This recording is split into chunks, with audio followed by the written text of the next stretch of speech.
need some help from the group here on how to start the show because we've got in play Serena at Wimbledon, Mexico, 2-0. Are you chewing bacon? You're going to start chewing bacon? You're going to start eating your breakfast? I didn't realize when it started. It's the closest to the mic he's ever been. Yeah. How many pieces of bacon are you holding there? Well, this is the best bacon I've ever had, and it's a rare double wide. When you get two pieces of bacon naturally, organically stuck together, it's just a beautiful thing. And this is I happen to be reading The Pride of a Lion, and these two slices of bacon were right in the book.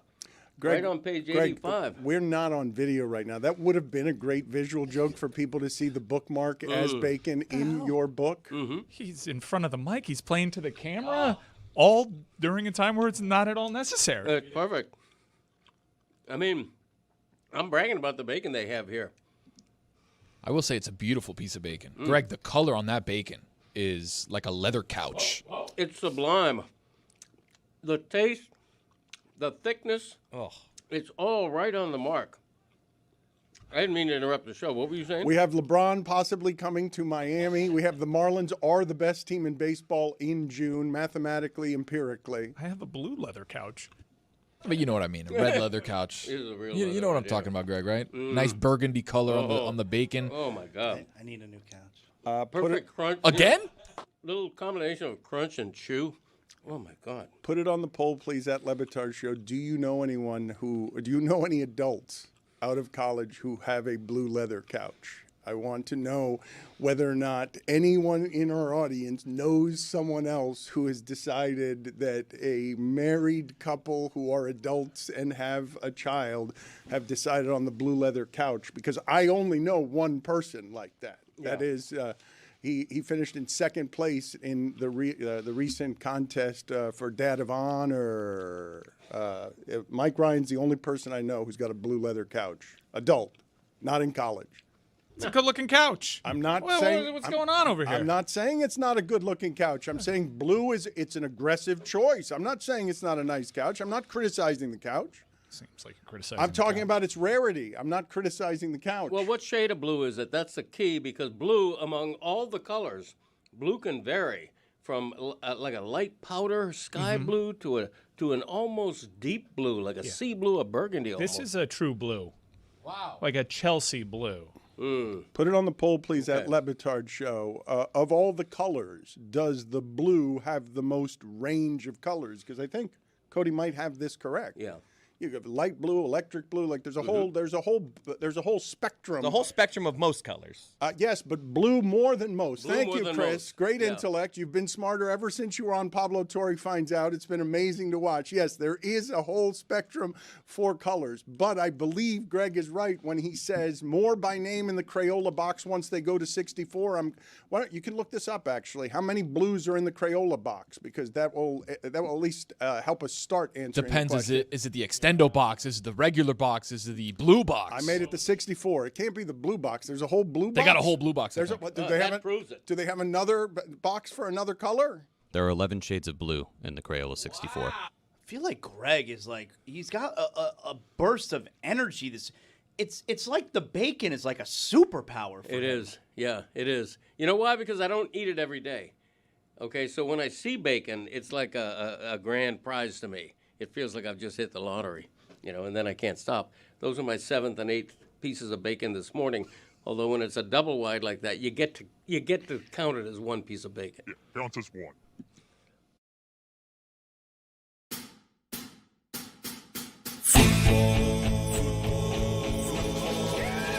Football is back, Jack. The beautiful game is on a roll, and we'll have an eye on every goal, shouting magisterial. No need to back down.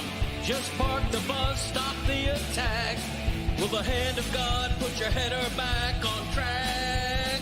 Football is back, Jack. Mbappe's flying through the air. Ronaldo's here for one last prayer. Will Messi come out to play? Or is it victory for the USA? It's corner kicks when the box is packed. That's how you know that football is back, Jack. Let me hear you say, football is back, Jack. The time is here, open the gates. The long wait is over, so we'll yell, let's go States! No need to back down, just strike the ball, start the attack. If you say this game's the best, I'll say the gag. Football is back, Jack. Football is back, Jack. Football is back.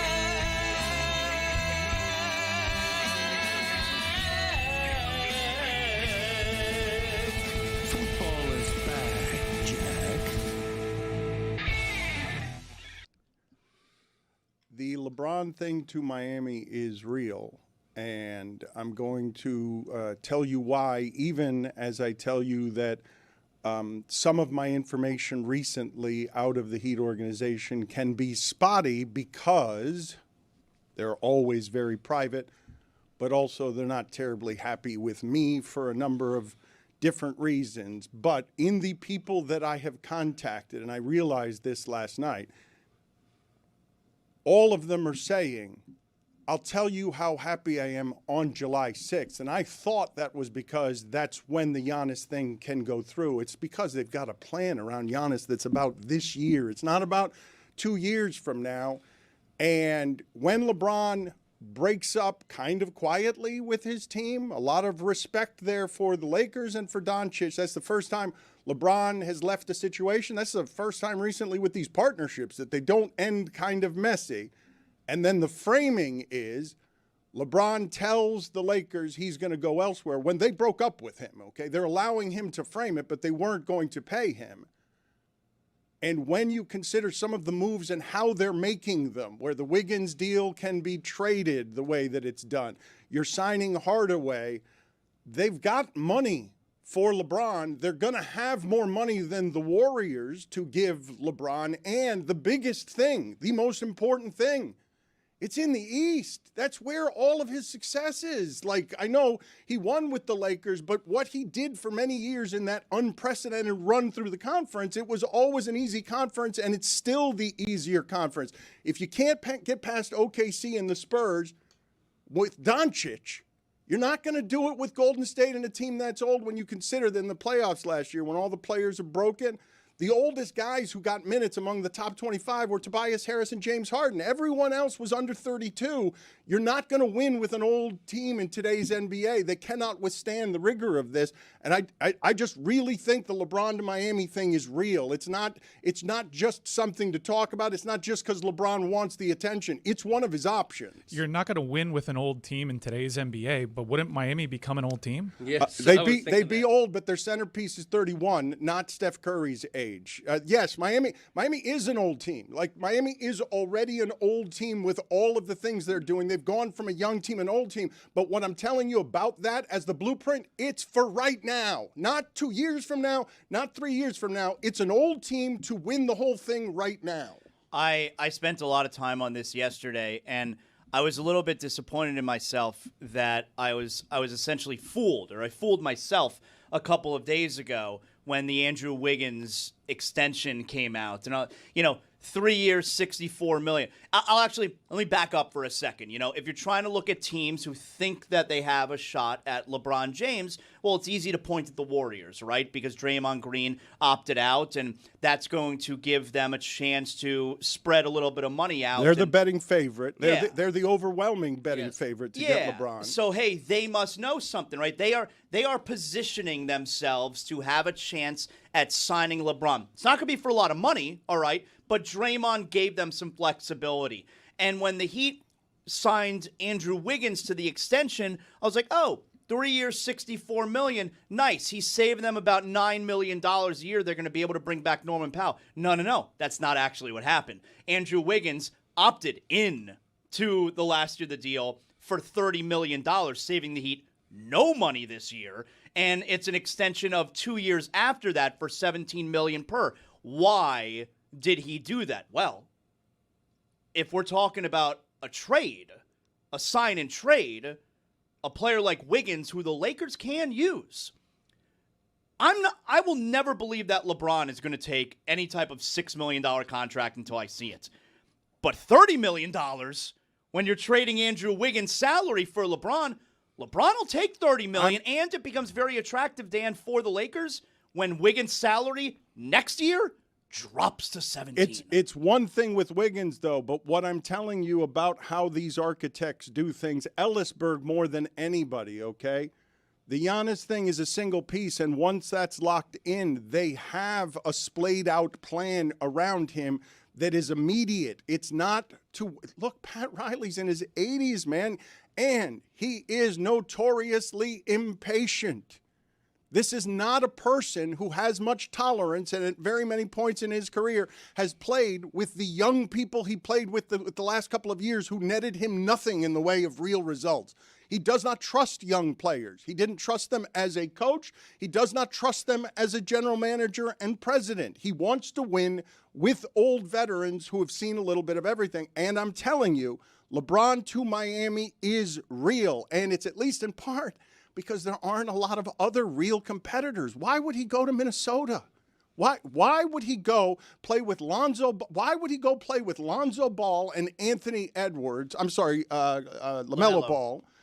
Why would he go do that and play in Minnesota and live in Minnesota? Dan, it was literally just, 3 weeks ago when the NBA Finals are going on, and we're talking about, okay, every free agent or every player that wants a trade is going to leave the Western Conference. And it's not just about Wembanyama. It's also about Oklahoma City. So LeBron's smart, man. He knows what a good basketball team looks like.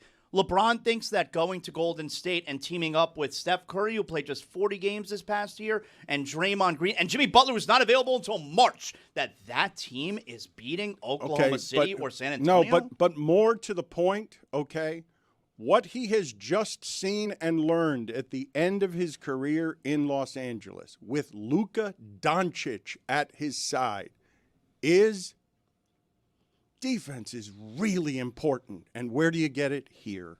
This is where you get defense, and he won't have to play it. Like with those two guys behind him, he will not have to be the one playing the defense. He just learned the last couple of years with the Lakers, no matter how good Luka is, I could be by his side. We're terrible defensively. We do not have a chance against the two teams. We keep talking about the Spurs being young and OKC and the Spurs being young. Yes, they are. That's one reason to fear them. The greater reason to fear them, both of those teams, top 5 in defense. Their front court is amazing defensively. They're unique in that they can come out to the perimeter, but Miami presently on their roster is very capable perimeter defenders as well. And LeBron can still defend, but he doesn't have to do it night in and night out. LeBron hates playing down low, hates having to use the body, especially at this age. With Miami, he doesn't have to play big. Their two big stars are big. Right. He will not have to play big if he signs at Miami. There's no question that Giannis and Bam make Miami a great destination, particularly for LeBron. But don't discount Cleveland, a homecoming with Cleveland, which is second in the betting odds behind Golden State, because I don't know at this point if LeBron is obsessed with one more championship. He's a multiple champion in a couple of different spots. If he's looking to play one more year and make it a homecoming, I wouldn't discount Cleveland. Rich Paul, his agent, put at the top of the list in a happiness bucket that he said had 10 or 12 things, making sure to be competitive. He's not going to go. All of the teams that are going to be in play for LeBron, every single one of them is going to be competitive. He's not going to Utah. The options are limited. Like, he does not have the kinds of options that you would think that he would have, because not a lot of people have the kind of money that he's going to need. And the Warriors are among the teams that at the moment don't have the money. And the Warriors, not only that, the Cleveland Cavaliers, you want him to play with James Harden also for the twilight of his career, being like, all right, let me figure out how to get James Harden over the hump. Like, there's a lot there. If they even keep James Harden, right? Like, if they ship him out for an incoming trade with LeBron, then all of a sudden you're looking around saying, all right, I got Spider Mitchell, I got Evan Mobley and Jared Allen. All right, good luck. Like, is that competitive in the East? Thank you for this segment. Market price on the Miami Heat to win the NBA Finals right now on the DraftKings Sports app, available in all 50 states, including your Sunshine State. Plus 1150. Took it. It's good value because I will tell you again that it is real. It is more real than the idea that Windhorse is floating LeBron and Jaylen Brown teaming up with the Cavs. What is that? That's a mess. Then you lose your front court. Are they going to trade Evan Mobley? Like, where does James Harden go? But besides, like, Boston, when Boston trades Jaylen Brown, they're not trading him to a team that they're going to have to then beat in the playoffs. Like, they're not going to trade him to Cleveland. Let's go out to the whiteboard where Jeremy Taché is the white person. Go ahead, Jeremy. Hi. I have money here for all of these teams. So you have the Cavaliers, the Warriors, and the Miami Heat. I've written down where things stand at the present moment, but there's maneuverability with all of these teams. So presently, the Warriors have the non-tax mid-level exemption open in full. That's $15.1 million. But the only reason that's the case is because Draymond Green is presently unsigned. He opted out of a $27.7 million deal. So to be able to sign LeBron James outright and sign Draymond back, if LeBron was at that number, Draymond would be taking over a $10 million pay cut for this season, and they would then have to squeeze the rest of their players into the margins. It probably would end up being less than $17 million for Draymond. So that doesn't seem to be right. The guy they could be trying to move right now is Moses Moody to potentially clear up space. He makes $12.5 million. When you look at the Cavaliers, the Jaylen Brown idea was floated. You would need to be basically breaking up the team that you have. You have James Harden presently opted out. But the only thing at the moment that the Cavs can offer is the veteran minimum. They're over the salary cap. So they're trying to move guys reportedly like Dennis Schroeder and Max Strus, guys who are making $14.8 and $16 million respectively. And then you look over at the Miami Heat. Now, at the moment, after the Tim Hardaway Jr. signing, the Heat have $6.5 million left in their mid-level exemption. But that 15.1 can become available on the MLE if you move a Bobby Portis, who technically has not been traded to the Heat yet, and ship him somewhere else. If you're able to move Nikola Jovic. And as Zaz brought up, that Andrew Wiggins contract is most interesting right now. Having him opt in and then create what is going to be one of the better contracts in the league next year. A 32-year-old Andrew Wiggins at $17 million with a player option is going to be one of the better deals. So whether that's still on the Heat or moved elsewhere, like potentially those Lakers, there are all sorts of routes for the Heat to open up money. But the question becomes, could a team like the Timberwolves jump in, or even Dwayne Wade's Utah Jazz? Those are the questions we have to ask. We don't have to ask that. I can answer both of those for you. No, you don't have to take Minnesota or Utah seriously. LeBron and Utah last year. That would be so funny. Hey, I'm leaving, family. I'm going to go to Utah. Yeah, so Bronny got his money guaranteed by the Lakers yesterday. Yeah, good dad, LeBron. Draymond is trying. Draymond is trying and has been trying for a while to figure out how to play with LeBron. Draymond represented by the same management team as LeBron, so is Anthony Davis. The Wizards are saying Anthony Davis is not on the market in any way, shape, or form. It is interesting to know that Draymond and LeBron have the same management team, because the maneuvering around the Giannis stuff, both in Miami, where I am assuring you that the Wiggins contract is not a success if Andrew Wiggins is here for all 3 of the years. They did that to have the flexibility to move him, because that is a valuable asset. He has been good for them, but they made a cheap, easy signing in Tim Hardaway Jr., and I'm telling you, the league is paying attention. Wait a minute.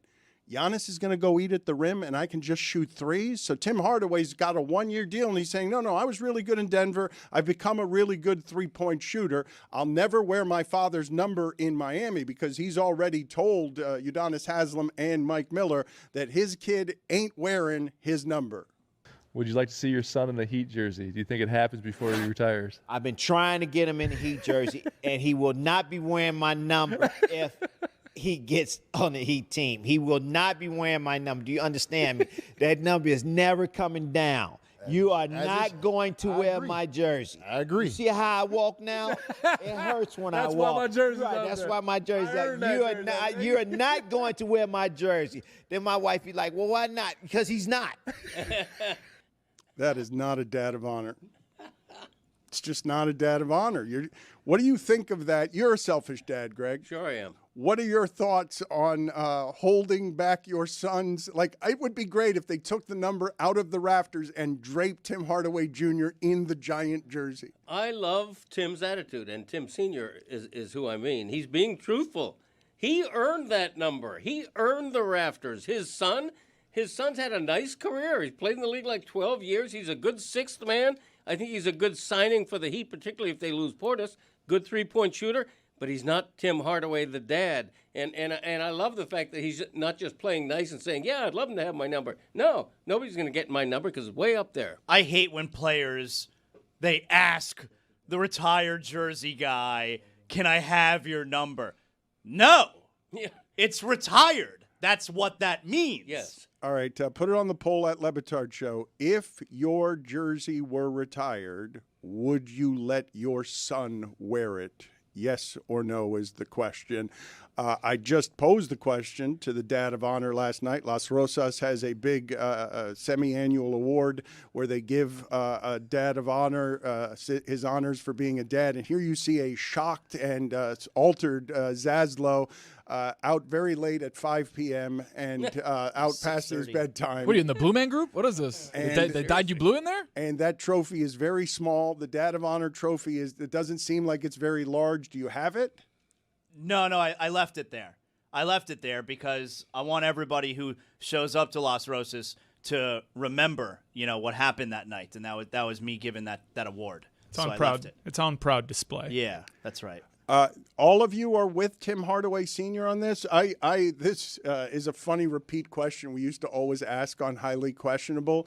We would ask NBA players, when did your dad stop playing basketball against you? And all of them said, every one of them, it was a consensus, as soon as I got very close to beating him for the first time. Like, that's when the foul started, and that's where the aggressive play started, and I became bloodied, and he knew I was going to be better than him, and that's when he retired. And so there is a weird thing here with dads and competitiveness. I think it would be a great honor if they unretired the number exclusively just so his son could wear it, and then would re-retire it when his son was done playing for them. Absolutely That's not. the key for me. If it's going back up in the rafters after, then I would let my son wear it. Absolutely It not. besmirches the hallowed number. It really does. I mean, plus it's so ceremonial if you do it like that. Come on. There's no caveat. We're retiring your number unless you want to take it down one day and give it to someone. No. Not someone. Yeah, someone. Not someone. Someone who is literally a piece of you. He's someone. The only someone who can be a piece of you are the children. Now, these numbers aren't retired, but they are honored by the Miami Heat. Numbers 23 and 6. Correct. So we're going to have to do something like that once LeBron gets here, which I am now certain is going to happen. You're now certain? Yeah, you guys laid out the perfect argument. It's just enticing is what I'm telling you, and it's a legitimate option. It's real, and the Heat think it is something that can happen because I had not realized until last night because I've not been chasing this story because I know right now that they're not happy with me, and as it relates to some of the things that we do around here, we don't trade the access for favor. I'm going to try and do the job the way that is responsible to the audience. And so my information on Giannis has been very limited. But the fact that in one voice what's coming back to me is, I'll tell you how happy I am July 6th when I'm saying, hey, congratulations on getting Giannis. And it's not just Giannis. The utopia is not just Giannis. That Tim Hardaway Jr. knows what the plan is. If someone asked Tim Hardaway Jr. what he just decided to do for a year at $6 million with this particular time in his career, because he could have gotten more than that. Look up for me, please. I don't know if this is public or not, but I've heard Tim Hardaway talk about it, senior. So I don't think that he would mind me telling the story. I'm pretty sure that, while I don't have the facts, that Tim Hardaway Sr. went into some financial difficulties involving his house, and the Heat helped him out with his home. Yeah, this is public knowledge. At the time. And so it's an unusual relationship, I would say, that the Miami Heat cultivates, and it's a rare thing to have the same people in charge for 30 years. It's not normal in sports. The whole thing is transient, okay? But when the Miami Heat talk about the loyalty and the lifers that they have, Tim Hardaway Sr. is someone they regard that way so much that when he hits financial trouble after he played for them, this is not something that happened when he played for them. After he played for them, they helped bail him out with his home. Tim Hardaway Jr. was at Michigan, so this isn't a tampering thing. Thank God. We had already graduated because we played against each other in 2010. He was already in Michigan in 2011. Business Insider headline from 2011, Miami Heat buys $2 million mansion to rescue Tim Hardaway from tax debt. So Tim Hardaway Jr. now comes to Miami, and he was very good in Denver last year, a serviceable player, is very good at shooting threes. Yeah, good bench player. Reshaped his career because when he was with Dallas, it was looking like he was done. And so you have Wiggins and you have Portis. Again, old team. But you do have shooters around what is going to be the core defensively. And we always ignore this side of the ball. But the reason that Bam has not been tradable is because they love his defense. Because they fell apart late last season. But since Bam's been there, they're always great at defense. It does not matter who the players are. You add Giannis to that. Obviously, you're doing things with length that are going to be enticing to LeBron James. So let me present it to you another way. Why wouldn't you do Miami if you're LeBron James? Is it because you think Golden State is that enticing? Because playing with Steph is absolutely enticing. I would love to watch that, and they would love to do it. They would have a great deal of fun playing basketball together. That is an enticement that I believe the Miami Heat cannot provide him. But what they can provide him is that basketball will be easier for him here than there because they're going to play defense, and he's not going to have to be the one playing it. A lot easier. I'll go back to what I said earlier. He understands what a championship caliber team looks like. And I'm sorry, you cannot make the case that Golden State team, especially without Jimmy available until March, is a championship caliber team when they have to play in that conference. So here is Windhorst. He is being quoted here. You can hear him on Get Up. I encourage you not to do that because you need to stay here. Who acted with knowledge? Did the Cavs act with knowledge? Did the Heat act with knowledge? Did the Lakers act with knowledge? No. The Warriors acted with knowledge. Draymond opted out. That's all I'm going to say. That's not all he's going to say. LeBron has made it clear money is not driving this decision. That means he can choose a team that can win a championship immediately. You need to look at teams he'd feel comfortable playing with. It's only a couple he'd consider. The Miami Heat just traded for Giannis. He has a history there. They have Bam Adebayo. If he walked in, they'd form a new big three. Heat Knicks is so back. I can't believe that in 2026, we're actually having the conversation that the Knicks don't want any involvement in LeBron. If you ask the Knicks right now, do you want LeBron James? The answer would be no. How about 16 years later, we're doing the summer of LeBron again? Yeah, it's amazing, right? They got him in his prime at 25, and now he's 41, and they're interested again. That's an amazing compliment to LeBron. But let me ask Dan a question that I think he's equipped to answer. When LeBron left the Heat earlier than some hoped he would and thought he would, it wasn't a great departure. There were some issues with his relationship with Pat Riley and all that stuff. Has that mended to the degree that you're comfortable saying no problem? Yeah. Okay. And when I say it's been mended that way, I've never seen Pat Riley crazier than after LeBron left, and it was for months. It was among the most brutal blows in his career because it was the ego swipe of watching the player take the power in a way that made Riley have to go re-recruit LeBron when Riley's general feeling was, well, didn't we win 2 championships? I've got to go re-recruit you. And the story I've told before of Pat Riley in a room having to wait to meet with LeBron's what Phil Jackson would call LeBron's posse, because this was a power game between the Phil Jacksons and Pat Riley's getting to control the sport, and LeBron and his agent controlling the sport. In the room where he was recruiting them, he had to ask them to turn off the television. Wasn't it also the World Cup? It was the World Cup. Yeah, he had to ask them to turn off the television because they were distracted while he was doing the recruiting.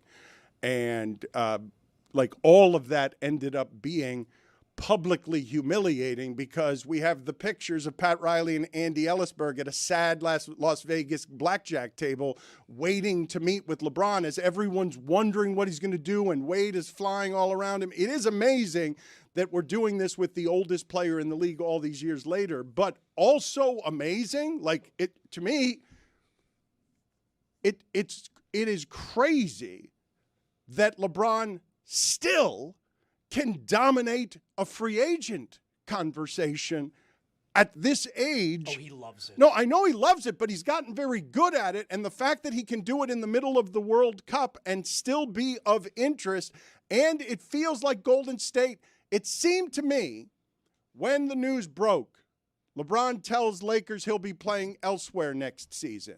It seemed to me that just before that, everyone assumed, well, it's going to be Golden State. The reports are Anthony Davis and LeBron. It's a betting favorite everywhere that LeBron is going to go to Golden State. But once you announce we'll play elsewhere, and once you announce I'm leaving my free agent options open, that's not just to get the attention. It's to leave the free agent options open. Like I know in the past people think that he and Aaron Rodgers do some of this stuff for attention, and it's fair criticism. I get it. But it's not just for that this time. Like, he understands his place in the world, because the last time with the World Cup, you remember, he flew from Vegas to Brazil. He still hadn't made a decision. He was, like, flying to World Cup games. People were following him around from gym to gym, wherever it is that he was. He really changed the way we do all of this. The fact that we talk this much about transactions during basketball is something that he birthed with all of that 16 years ago. It's just nuts that this is still in play, and he fits here. That's the other thing. Like, however it is that you want to concoct these scenarios that have Jaylen Brown and James Harden and Donovan Mitchell, he fits in Golden State, where they're not going to play any defense. Draymond Green is a reigning defensive player of the year many times over, and old. And he's all they've got defensively. You cannot have a bunch of late 30-year-old guys trying to guard everybody. And say what you will about the Heat being old, Bam and Giannis are built to run right now. Right? This is their 29, 30, 31-year-old. You don't want to be doing this like with Kawhi at 35 in Toronto. You want to be doing it right here in this window, and it's not for 18 months from now. Like, it's not. You guys keep talking the last couple of days about year two. This is the weakest of the Giannis teams. I don't think it's going to be. Like, I think they're going to get a real-ass team around him with the promise of, Giannis, you want to rebuild your career and your legacy? Wilbon's already forgotten about you. He ain't waiting a year either. Like, he already waited a year. He wasted last year. Last year's totally wasted. This is about right now. It's about July 6th. The Heat expect to be saying something more than it's just Giannis and Hardaway and Portis. I think if he were going to Golden State, okay, why'd Golden State make that move? I think if he was Draymond, I think if he was going to Golden State, if it was a sure thing, it would have happened right away. Remember, when he left Cleveland to go to the Lakers, there was no free agency. Like, we all knew throughout the year he's going to leave Cleveland and go to the Lakers, and then one day, we just got the report, like on the bottom of the crawl on ESPN, LeBron announces he is signing with the Los Angeles Lakers. That was a done thing. He didn't do this whole free agency song and dance. Now, do I believe that he loves the attention, and at his age right now, he kind of wants to show everybody, hey, I still run this league. Look at everybody looking at me. I do think there is something to that. But if it was a sure thing he was going to Golden State, I think it would be done already. The NBA always wins the offseason, and the two biggest stories of this offseason were Giannis and LeBron. What is their future? And now the Miami Heat might win both of the two biggest stories. Pat Riley's put up for 10 years hearing the games pass him by. He's too old. he can't sign the whale anymore. He can't win the big guy. And now he's won Giannis. If he gets LeBron too, Pat Riley should throw up a big middle finger to everybody who's criticizing the past 10 years. Yeah, totally. If he gets that done. Do you think LeBron still has the checkered pattern shirt? Because that'd be pretty dope. Does Jim Gray have one more in him? Ooh, it should be witty. We should figure out how to do some things with that shirt. We should lure him here by seeing if we could get shirts here that just have the show begging all over again for LeBron to come here. I believe the summer of 2010 is something that ended up building our studios at the Clevelander. Like the economy that he brought to Miami was substantive. If I can tell you, funny enough, 16 years ago, that week of NBA free agency, I was filling in for Stugotz. That entire week, I was doing the show next to you, and you did the whole, you and Stephen A. Smith put your names out there and said, this is happening. And I was next to you that whole week, and I remember how intense, and I was really young.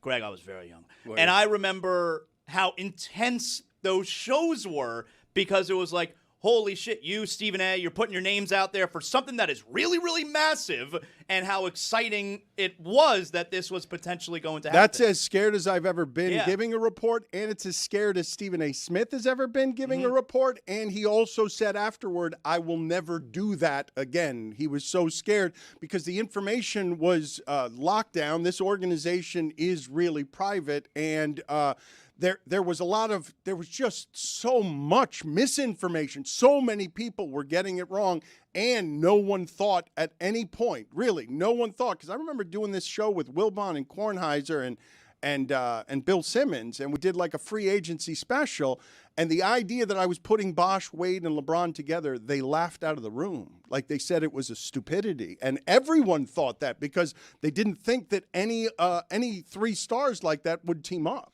I don't think in 2010 we fully appreciated what we were getting in LeBron. He was just really coming into his prime at 25, and what he would become was greater than what we thought we were getting in 2010, I think. But the idea that 16 years later, at 41, he still commands this kind of interest, it's just, it's a statement. We see what age does to other athletes. We just saw what it did to Serena Williams at Wimbledon. And for LeBron at 41 to still be at this level, it's just amazing.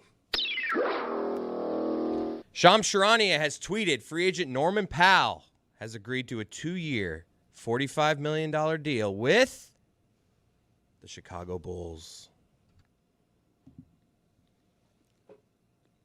Well, no, now you don't talk? Tell me what this means. Now you shut up? I mean, you got me all hot and ready for LeBron again. What does it mean, Jeremy? I mean, it means they moved on from Norman Powell. They couldn't get a sign-and-trade done, but also probably at this point didn't want to make a sign-and-trade. Right. It's not in their plan. It's not what's part their of this plan? Is it Are LeBron? you paying attention? Yeah. 5 minutes? No. Does this help or does it What's hurt? the matter with you? Does it help or does it hurt? Can you tell me, are we closer? It helps. All right, sweet. Norman Powell's options were limited. The Bulls are a bit broken, and going there allows him to sort of have his own team. He got a little bit used to that here for half a season. He enjoyed it. They were playing unique offensive basketball around him. And before we get too far down the path of who is the next guy through the door, I don't want to dishonor some of the people who are leaving. I thought we did that with Tyler Hero as a show. We'll probably do that with Norman Powell as a show. I mean, he was an all-star while he was here, but I don't want to do that to Sergei Bobrovsky because it's one of the most interesting careers we've ever had in South Florida. I remember this show being very loud about not wanting him around for many years, and then he became a two-time champion goaltender and someone you trusted in the playoffs to be great. Back when hot goaltender is how we were doing much of the math in the playoffs with undermanned teams. Sergei Bobrovsky ends up being one of the great free agent signings in the history of this market, even though for half of it, all of you were calling him a bum. I kicked him out of this city several times in the first few years of his 7-year, $70 million deal. And now I will tell you, he is the greatest free agent signing in the history of the Florida Panthers. It's an unbelievable run or turnaround, if you will, that he had. I'm sad that it is officially over now, but that guy is my dog. I'm not upset with him at all. I love you, Sergei Bobrovsky, and I look forward to his number going up in the rafters. Me too. He's a legend. I think you're right. Most impactful free agent signing ever. But when Dan says you guys wanted him out of here, not just us. Remember how this run started with their first Eastern Conference championship of this core as an 8 seed? It started because Alex Lyon got them to the playoffs. He was benched. He was the worst free agent signing arguably ever. And then what a turnaround for his story. It's crazy. Becomes a two-time champion, has one of the most iconic saves in the history of the sport. It's awesome. With the bobbery, and forever a champion, forever a legend, a Hall of Famer, and definitely going to have that 72 retired. Yeah, I think he has left as one of the most popular players in franchise history. A monumentally awful quote in the postgame when you went to him after the best game possible. You got the same stuff. Yeah, bad interview. Just awful. Roy did one of those with him. Oh my God. Greg, most important number 72 in the history of South Florida sports: Richmond Webb, the perfect team, or Sergei Bobrovsky? I'm old school. You got to go the perfect team, but I think Bob and Webb would be right up. When you think of the back-to-back Stanley Cups, what player do you go to first? Probably Barkov and Bob, right? I mean, those two. I love that you answered that question seriously, Greg. Yeah, I did. Richmond Webb, 72? Sergei Bobrovsky, or the only perfect team in the history of professional Also, sports. Richmond Webb was number 78. Oh, well, he's trying to trick me over here, this guy. It seemed like 72. When you said it sounded I think right. Vernon Carey was 72. That's who I meant. Okay, no, we don't. Vernon, I love you, but you're no Bob. Wow, 2 I love yous in this segment. Zaz just said I loved you to Bobrovsky, and Greg shouted out and I love you as well. Let's empty the Bobrovsky file here solemnly and respectfully here. What do we have from our file on Sergei Bobrovsky? Bobby. Bobby. Bobby. Thank you. Okay, and excellent work at the parade. What else do you have there from the Bobrovsky file? The guitar riff. That was Roy going to Canada and coming back with only a guitar riff. There was only and a Bobrovsky interview that was not any good. He said so little that we just don't want to play what he said. It was the star of the show was the riff. Yes, they needed to dress it up a little bit because Roy came back with a Bobrovsky interview again that was not any good, and so they put a guitar riff on it, and it made it much better. Anything else in the Bobrovsky file? Sergei Bobrovsky.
This segment is presented by DraftKings. DraftKings, the crown is yours. Let me open up my DraftKings Sports app.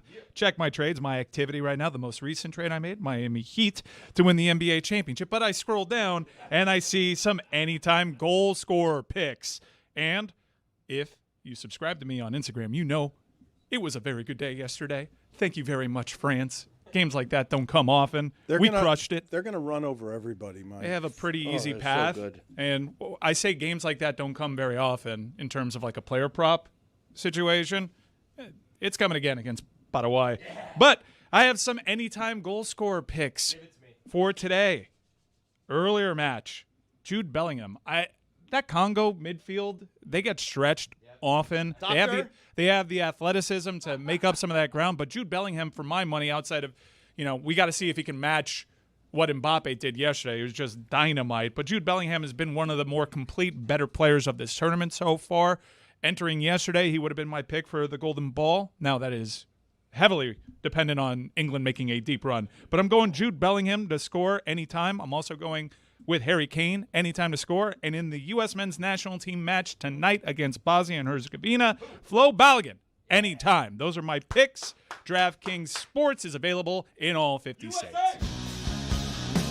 There is too much to talk about, okay? Because we could assemble the argument, could we not, that this is the biggest soccer game in United States history. And we also have Serena Williams playing yesterday.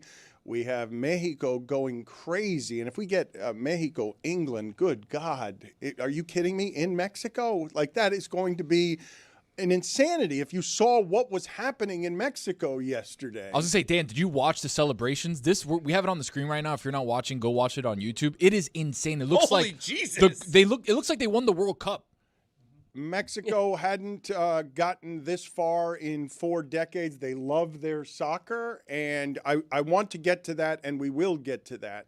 We can't even get to the poor Marlins, who are having the best month in all of baseball. Here's Jeff Passan saying the best team in baseball in June by a decent margin is the Miami Marlins. They're about to go 20-6, and they've outscored opponents by 49 runs with the lowest payroll in baseball. Their third highest paid player is Giancarlo Stanton, who last played for them in 2017. And also Sarah Langs, she's a baseball reporter, great baseball reporter. She says of the Marlins in June, it's not just that the 20-6 is the best record in baseball. The ERA is also the best in baseball in the month, 3.01. And the 53-run differential is tied for the best in baseball. And again, it's against good teams. Is it real? Like, yes, I think it's real. Like that, the pitching is real and their young players are good. And I think this team is, it's going to compete for a wild card. They're not Philadelphia. Philadelphia clubbed them. Philadelphia is unbelievably hot since hiring Don Mattingly. And Atlanta is better than they are as well. But this is the most enticing, exciting Marlins team I would put up there. Bigger than the 83-win Marlins that got Joe Girardi a Manager of the Year, bigger than the playoff Marlins during the pandemic that got there. I think this is the best baseball team they have fielded in quite a while. Like, that's not they're playing too well over a sustained period with these players where this month is not a mirage. When I tell you they're 20-6, they're also beating good teams. Like Washington, they're going and sweeping. You may not think much of Washington. Washington's been they score more runs than anyone in baseball, and they win more than they lose. And like I'm surprised that the Marlins, with the lowest payroll in baseball, have a legitimately good baseball team. When they swept Washington had a better record than them going into that series. And where you got to give the Marlins credit is that they've found ways to maneuver within their roster. Like, they've done this entire month essentially with 2 starting pitchers. Yuri Perez was hurt for a chunk of it. Junk, Snelling, those guys weren't pitching. So they've been using Ryan Gusto. Yeah. They've been using openers. They've been using Tyler Phillips, the guy who slaps himself in the face. He was really effective in his last start. And some of the decisions they've made throughout the year. Heriberto Hernandez was really struggling to start the year. They sent him down, gave him 2 weeks to get right, comes back up. He's had over an 800 OPS since he came back. Owen Casey, they stuck with him. He's the guy they traded Edward Cabrera for. He was dreadful after the opening weekend. One of the worst hitters in baseball. And since then, he's been really solid as a platoon guy. He's got 10 home runs. And calling up Joe Mack when they did, sending Agustin Ramirez down to AAA, has been a godsend. That's been crazy. He's one of the best catchers in baseball. Well, they can't be run on, and I don't think he's this offensively. But if he is this offensively, you better lock him up for 10 years because nobody can run. He's begging people. Him and the backup catcher are begging people to run. Pero Mexico, 2-0, and the World Cup. Because the scene in Mexico was totally crazy, just getting started. Oh, that's in Guadalajara. That's the square in Guadalajara. Oh, we've been there. Yeah, that's incredible. And the Mexico City one's awe-inspiring. Dan, they were so impressive. I was worried about the opponent that they drew because what Mexico has as a home advantage is the altitude and their style of play. Ecuador plays that very same style, and you're not going to altitude Ecuador famously, and they were so much better than Ecuador, so much better. But Mike, the whole, I don't think people who are uninitiated, when you talk about whatever home field advantage would be, I don't believe there's a crazier environment, and I'm taking all of Europe, and I'm taking that this sport can be crazy anywhere, than fans who throw cups of their urine at you on the corner kicks because they are breathing on you. They are on top of you. It feels like the country is on top of you. So there's this show, The S Word, that Master Tesfazian co-hosts, and it's on this World Cup, and the dynamic is, smug English people making Americans apologize for their very own existence. And we've been warning, Americans have been warning the English, like, there might be a date where you have to go to Azteca and win a match in an environment that you don't know anything about, in an altitude that you have never experienced in your life. You have, for decades, convinced yourself that a rainy night at the Bet365 in Stoke is what a true hostile atmosphere is. No, my friend, you don't know what it's like to go to Azteca, dying to get a point. You have no idea how hard it is. When Harry Kane gets hit in the face with a used condom full of urine, you will know. I need that. You don't know it's a used condom. You don't know it's a used condom. Well, it was certainly used to pee in. Yeah, they used it to pee in it. Well, but that does not qualify as a used condom. It's not a fresh condom, but a used condom. Yeah, no, I'm just saying they you got to use the condom for what the condom is used for. You can't fill it with urine. That's no, you not can fill it with using a holy condom. water. Have you not seen From Dusk Till Dawn? Yeah. Put it on the poll at Le Batard Show. Is it a used condom if you've only filled it with urine?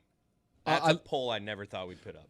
I love Master. The S Word, the show, the concept is what exactly? Smug? Smug British people making Americans apologize? For their very own existence? Wow, like that's 1776 would like a word. That's July 4th would like a word, Brits. Sorry. Well, that's not the official bio, but that's what I've deduced Keep it is. that one. Yeah. You don't sound sorry. Hang with them. Colonial. We have the possibility of colonialism trying to take a corner kick in that stadium, a stadium filled with people that we have built a wall to keep out because they're rapists. We haven't built a wall. And We haven't built a convicts. wall. Let's keep us out of this one. That's What are you between trying those to two do? countries. When that goes down, I am telling you, there are scenes. There's Cameron Indoor. There's the big house. There's what we've seen this World Cup. No, there's nothing like There this. is going to be absolutely nothing like England against Mexico in Mexico if we get that. It is going to be the single biggest scene in the history of sport. We all need to be rooting for it. Is that where England goes if they win today? Yes. Where have you not been listening to the show? No. Maybe it'll be in 2 rounds from now. Have you not been listening? No. Maybe it'll be in 2 rounds Have from not been now. listening to the show? See you, buddy. That's a terrible call. Not listening to the show. Yeah. Have you been listening? Zaz really blew that one, didn't he? Wow. I'm going to tell you something, Dan. I'm using my challenge. What are you still tell yeah, me something. wait a No, second. he has I'm a using my challenge. challenge. We have 2 challenges We don't as a have team. one. I'm using No, my we don't challenge. have Every two team has 2 challenges as a challenges. team. Yep. No, We'll you go don't check have- in with the ref. You don't have 2 Yeah, challenges VAR. as a team. VAR. I'm using my challenge. ZAS. Here we go. I'm using my challenge. It could have been in 2 rounds from now. I don't know what the bracket looks like. I haven't filled out a bracket. We This isn't March already Madness. said, though, we said a number of Disagree. times. Be bracket aware. Disagree. You were not bracket aware. Not bracket aware. Listen to me. Just to be abundantly clear.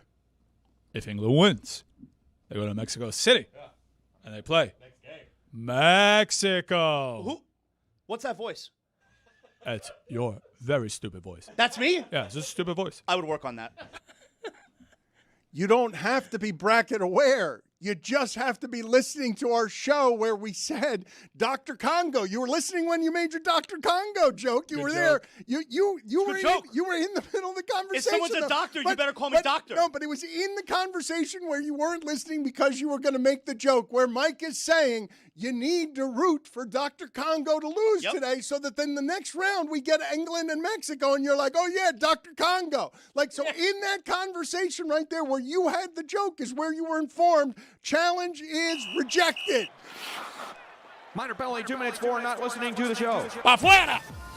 We didn't even go to VAR. Glad you said I don't have to be bracket aware. That's exactly my point. Got to go to bracketaware.com/gregcodyshow.com.org. Thank you very much. By the way, it's going to be a crazy atmosphere for England playing in Mexico. England's going to win by 2 goals anyway.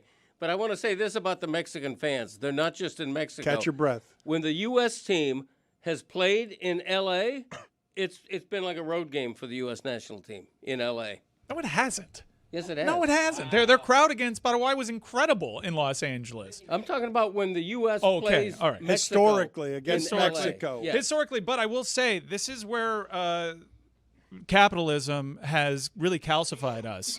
With a secondary market being what it is, with the ticket situation being what it is, American sports fans have built up such a callous and unfortunately have such experience in getting hard-to-get tickets that we've kind of prepared our whole lives for this moment. I am promising the people who may not be familiar with this, okay? We did a documentary at Meadowlark about the uneasy rivalry between Mexico and the U.S. It's the first documentary we did. We have another one out on Netflix now, Chris and Martina. I urge you to check it out. A lot of people of a certain age are remembering that was sort of ground zero in America for women's sports. And so a topical and timely documentary is out on Netflix now on Chris and Martina if you're watching, Serena Williams at 44 at Wimbledon so that you could see what the roots of that sport looked like. Back when that sport was challenging things we're still fighting about today in press boxes and in San Francisco with gay pride when Martina was polarizing because she was trying to make it in that sport as someone who was gay and was a pioneer in that regard in a number of different ways. But the Mexico-United States rivalry, in that documentary, you will see how insane Mexico is about its soccer, and you can make the argument that several generations of Mexicans haven't felt the way they do today. Multiple generations of Mexicans who really love that sport do not know what it's like to get this close and have England coming to your place when that place is a zoo. Mike, you got to give me some context for this.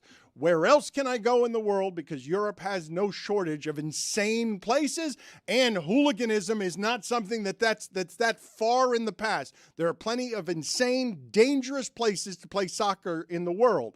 Where do you put Mexico when you're saying this is going to be you're saying this is the biggest, this has the potential to be the biggest scene in the history of sports at a stadium?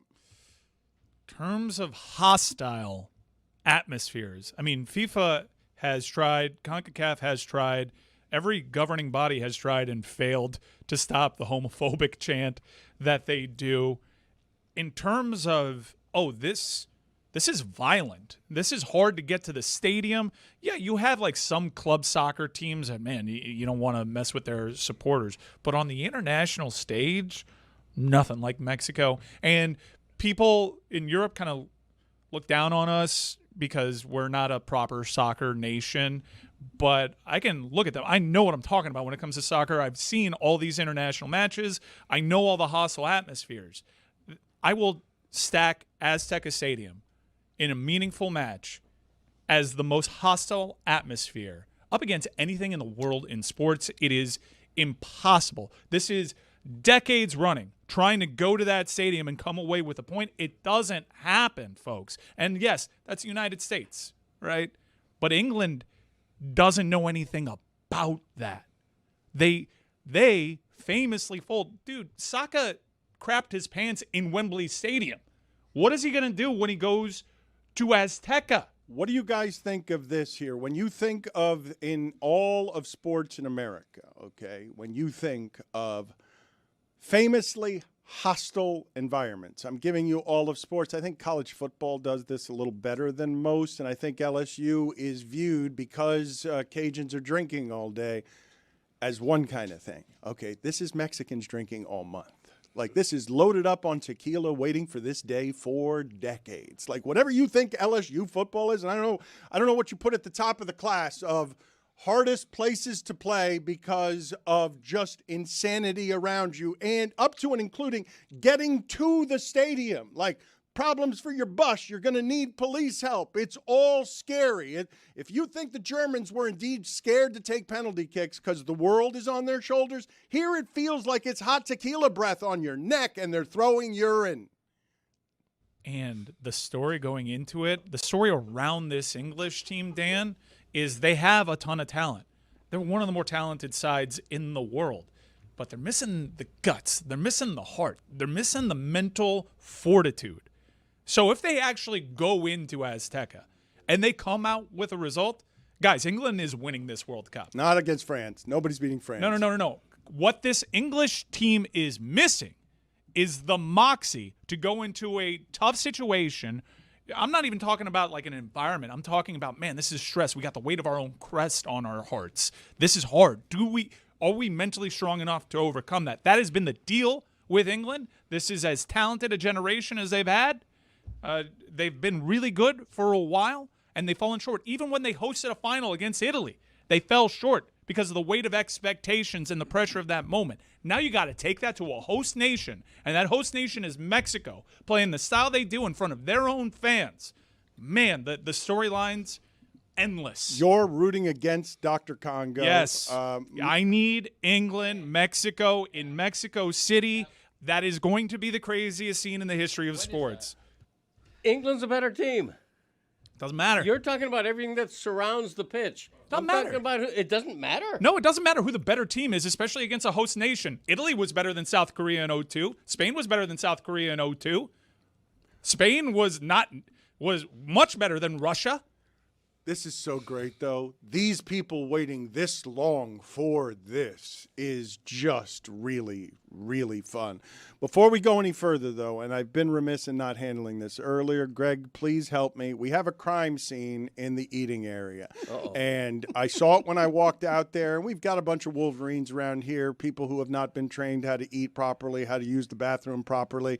It is pretty unpleasant in terms of just generally what the men here do with the hygiene. But this crime scene, if you're not watching on YouTube or on the DraftKings network or on any number of the assortment of video platforms where you can find us, Samsung TV Plus, the Roku channel, Vizio, when you look out at our eating area, you will see the crime scene with the question, who did this? Because there appears to be a quarter of a donut that was simply thrown on the floor, and I'm not sure it was with the napkin under it. I don't know what was done here. I don't know who found this. Wow. But Greg, if you had to guess, like if we were doing betting favorites on DraftKings, now available in all 50 states. DraftKings Sports.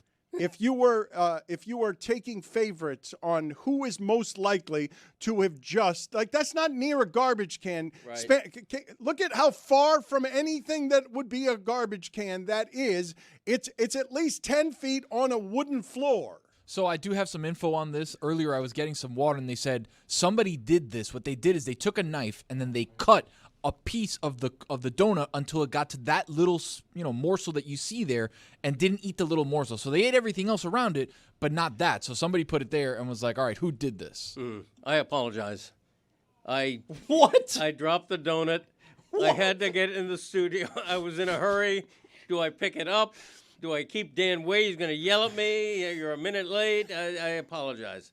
What can I tell you? I should have eaten it. I should have picked it up off the floor and eaten it, which I would have, by the way. Okay, see, I believe that you're doing all of that for effect. I don't believe anything that you're saying. And what I'm going to ask the crew to do right now, video, do me the favor, please. You could check surveillance and you could find out who was having that donut for breakfast, and we're going to get to the bottom of this because this stuff can't keep happening around here where you guys are jackals and wolverines.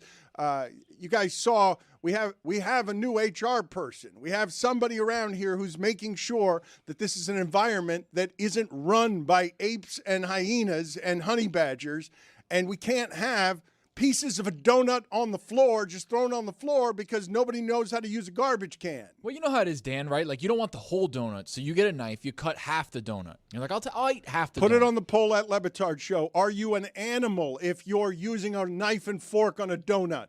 And are you an animal? So you're sophisticated. Are you a creature that cannot be trusted if you are using a knife and fork on a donut? And also put this on the poll at Le Batard Show. Worst thing to use a knife and fork on, a donut or a slice of pizza? A donut is such a commitment, though, especially the communal donut thing. You kind of want to be considerate of others and hey, sample this flavor. I think using a fork and knife in a communal setting when someone brings donuts to an office is a play on for me. Yeah. But if you tore that with your hands, you're a savage. I eat my pizza with fork and knife all the time.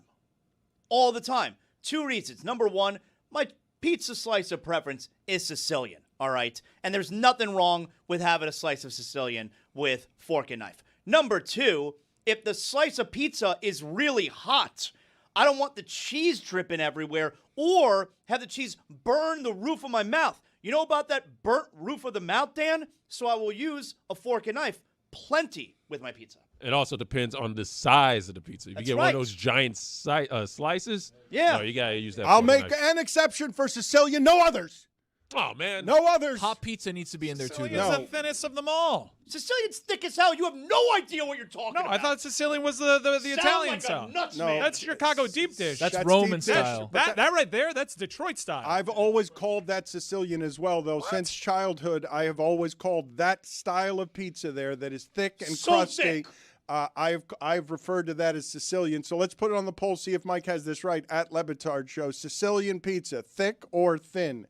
Your thoughts here, Greg? Because I have called Detroit a deep dish, Chicago, all of those I call Sicilian. I call that Sicilian pizza. I don't know if that's Sicilian or not. I do know this: pizza's a hand food. If you're seen eating pizza with a knife and a fork, you should be kicked out of the So he asked you a question and you just answered something else. Yeah. Correct. Okay. I apologize. It's very similar to Detroit. I always call that Detroit. The play on, I'm sorry. Am I right? The Sicilian is the blocky thing that you see. Very thick. You're wrong about deep dish, though. Deep dish is not Sicilian whatsoever. No, that's Chicago deep dish. Yeah, it's like very saucy. It's too saucy, but it's the same kind of thickness. It's super bready. Put it on the poll at Le Batard Show. If you're eating a slice of pizza with a knife and fork, should you indeed be kicked out of the establishment? Also, Detroit pizza has the sauce on top of the pizza. Yeah, I like it. Understood. I am allowing an exception for the kind of pizza that Zaz is talking about, which is a thicker kind of, and it's super buttery too. So it's like, it's super sloppy. It's a doughier pie, Dan. But the part that I'm objecting to is a knife and fork on just a regular New York slice that has to be eaten with the hand. You can't be Philip Seymour Hoffman taking all of the oil and along came Paulie and putting it on your plate. You got to just eat the thing. You got to eat the thing the way that it comes out. You got to honor New York and honor Italians and honor food. You don't know this about Zaz, though? Famously, ribs, not a thing. He doesn't like his hands getting messy. I know. Wings. He is a food weirdo. We are uncovering these things at all times. I wanted to ask you guys about something, though, happening right now in the media as you've got factions that has been really funny to observe, and I include us among this, and I hadn't noticed it until the Damian Lillard Portland stuff. The Boston media, and in our case, the Miami media, such different perspectives on an assortment of different things that other people would look at and not even understand the extremes in perspective. So right now, what you have happening with Kevin O'Connor, Used to be of The Ringer, worked with Bill Simmons for a long time, is now at Yahoo. He is somebody who is getting more and more name because he is saying more and more things. And I came in here today, and everyone in here was clucking about Kevin O'Connor because they've all got an assortment of scars and all of these brawls with the Boston media that go back to racist WEEI taking out my dad with an assortment of stupidities and then defending themselves.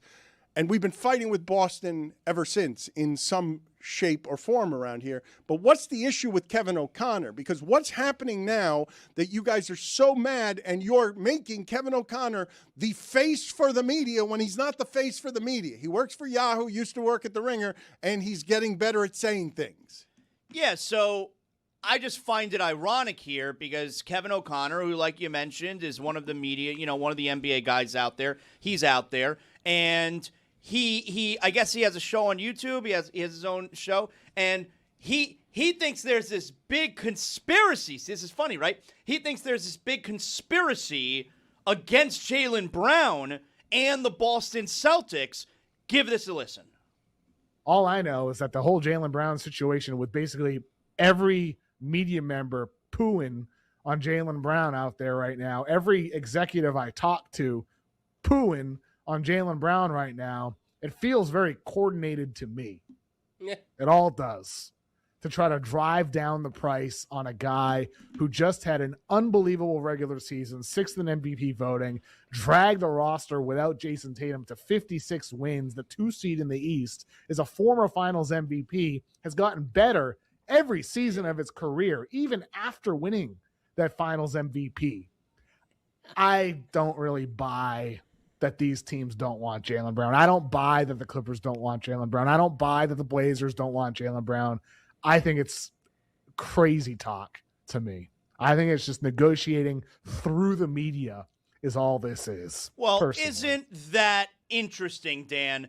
Isn't that interesting when for years you got people like this Kevin O'Connor, Boston folk. That's right. That's how I refer to Boston media. Boston folk. Folk Boston. And you got Boston folk who is every time trying to put the player on a different team. I got a little bit hung up in the air on what I wanted to say there. You really did get lost. Yeah. You're passionate, but you're not quite as confident as I thought you were at the start of this ramble. Mike, I'm tagging you in. Good choice. All Good right, choice. Cool. I was going to say, we could edit it out for the social clip. Let me tell you something, Kevin O'Connor. You are absolutely right. Yep. It is indeed a coordinated effort, at least on our part, to make a mess of things, dilute your offer, make your house a mess. Yes, it is. And you know where we learned it from? We learned it from you. You gave us a template. You absolutely made the Damian Lillard thing impossible for Miami. I mean, Jeremy, what did Kevin O'Connor say about Miami's offer? Tagging you in, Jeremy. Of an offer of Tyler Hero, Kyle Lowry, Jaime Jaquez, Nikola Jovic, 2 firsts and a pick swap. So damn near the package that just got Giannis Antetokounmpo. He said, quote, "This return for Portland would go down as one of the worst trades in NBA history." Kevin O'Connor, we followed your model. When Jason Tatum came back, we said, could that cause a problem for Jaylen Brown? We said, hey, this guy tweets like a wide receiver. We said, you know what? Maybe Jaylen Brown should demand a trade. We followed your path. Mike's Kevin tagging you O'Connor. back in. You put down an offer that ended up netting Giannis, and you put over Time Lord, who we said had one working knee, if that. What you did in making sure Damian Lillard didn't go to Miami was pitch perfect. It was all of Boston media, coordinated, organized. We were in a whole new war. Drones were impacting us. Our $1 million weapons couldn't stand a chance against your $13,000 drones. We didn't know what we were doing. It took us years to recover. But now, we're a well-oiled machine. Tagging you in, Zaz. Tagging me back in. I got the hot tag now, Dan. And it all ends, Kevin O'Connor. Your nightmare. It all ends with Giannis, maybe LeBron. But it all ends with Giannis on the Heat and the Celtics. They're floundering. They don't know what to do because nobody wants Jaylen Brown. Nobody wants Nobody wants Jaylen Brown. Boston folk. Boston. You didn't tag. You got to tag in. I was never tagged by anybody. match is over. I thought It's it an was a untagged bad comment. decision to Dan, you're tag it. in Jeremy. I thought it was a Untagged bad comment. decision. No, like that is what the they hell, did man? throughout the entire Lillard pursuit. They trashed Miami's offers so well. They had convinced everybody these are bad players. Bad players. Robert Williams, incredible player.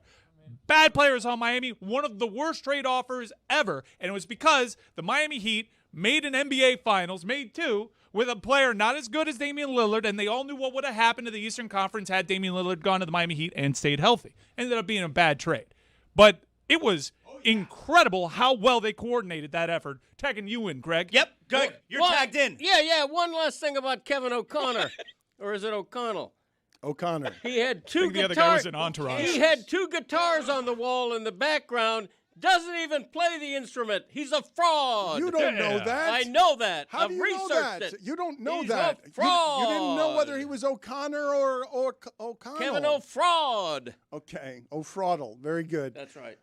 So you were tagging people in. There was a lot of tagging in. You lost some confidence. I thought you were going to soar into the sky going after Kevin Won O'Connor. the match, Dan. I understand. But since we're tagging people in, I thought it might be time to bring in the lefty to debut an all-new segment where we bring in the lefty from the pen because we need help to bail us out on a segment because all of you were talking to cameras and yelling and screaming and you think you won the match, and I think Kevin O'Connor won the match without speaking during what it is that you were doing. So we need to bring somebody in to make the show more left.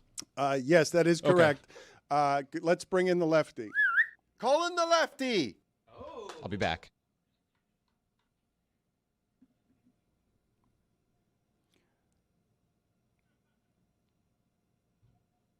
This not great for the audio audience. Or video audience either. Video audience would also like sound too. Do we restart it? Yeah, let's do this again because I regret. You know what? I regret. Never mind. Take it back. I regret tagging in. I regret tagging him in. I regret going to his segment. I regret all of what just happened there, which seemed to be pretty simple, but It's not quite bringing in Ricky Vaughn. no, it wasn't quite bringing in anything that helped us in any way, actually. So moving on to catchphrases. Greg Cody has now more, I am told. And I'm really disappointed with what's happening here because Greg Cody is not respecting in any way the 50 countdown that we started with. Yeah, you're gonna be mad. Top 50 catchphrases. I heard while he was in vacation, on vacation, I heard that Greg Cody officially expanded. The Greg Cody Show featuring Greg Cody has now expanded to how many catchphrases? 70. But it's the final expansion. We think. We guarantee it will not It's get not in your above hands, 70. though, Greg. We don't know that. I know. It's out of my hands as well, but I have been told. As well. I have been told that it's 70. Top. Hard ceiling. So wait a minute. The last time that we talked to you about this, we were on like number 11, were we not? Yeah. So what are we on now? Today I'm going to reveal numbers 20 and 19. Oh my God. So we're back in the top, we're back at the start of the top 20 when we just got to 11 last week? Yeah. Things happen. We were good. We were just coming up on the top 10. I know, and now we're cracking the top 20. We're in the teens. We already did the No, it hadn't been done yet. So wait a minute. So just help me with the math of this. So are you saying that what had been in the top 20 are now the first 10 in the top 30? Yeah, that's the way lists work, Dan. Let me give you a quick This example. isn't the way At they one work. point, Babe Ruth was number 1 on the home run list. He's not anymore. Lists change. They're like tectonic plates. No. When you make a list, Earth is shifting. Put it on the poll at Le Batard Show. When you start with a top 50 list, should it be 70? Yes, for sure. Be with me, voters. So what are Be we? with me. So am I asking you right now to start on number 70? We don't have time you don't for have that. To ask me. Well, No, we got to come back with it. We don't have time for that right now. I'll talk real quick. Number 70. And number 19. That kind of thing. No, I'm just kidding. That hasn't been listed yet. You're, Wild. No, you're disrespecting the whole thing. It Now has you're not just been listed yet. That is not in the top 19. You're not honoring the correct way to do these things. I'm honoring it, baby. No. Honoring it. Now we've run out of time, and it's 70 of these. Yes. And I don't know. It was going to be the top 250 in honor of the U.S. holiday, but I'm going to keep it at 70. I'm a man of my people. Do we go back to the lefty?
Chris Cody and Roy revealed this to me. And Roy, I don't know the context of what it is that you guys were talking about that revealed this about Chris Cody. Yeah, Chris asked me what the sound from the first down for the Dolphins games were. And I said it's just a noise I've made throughout my entire life. It's just like I just did it. Hoo-wah!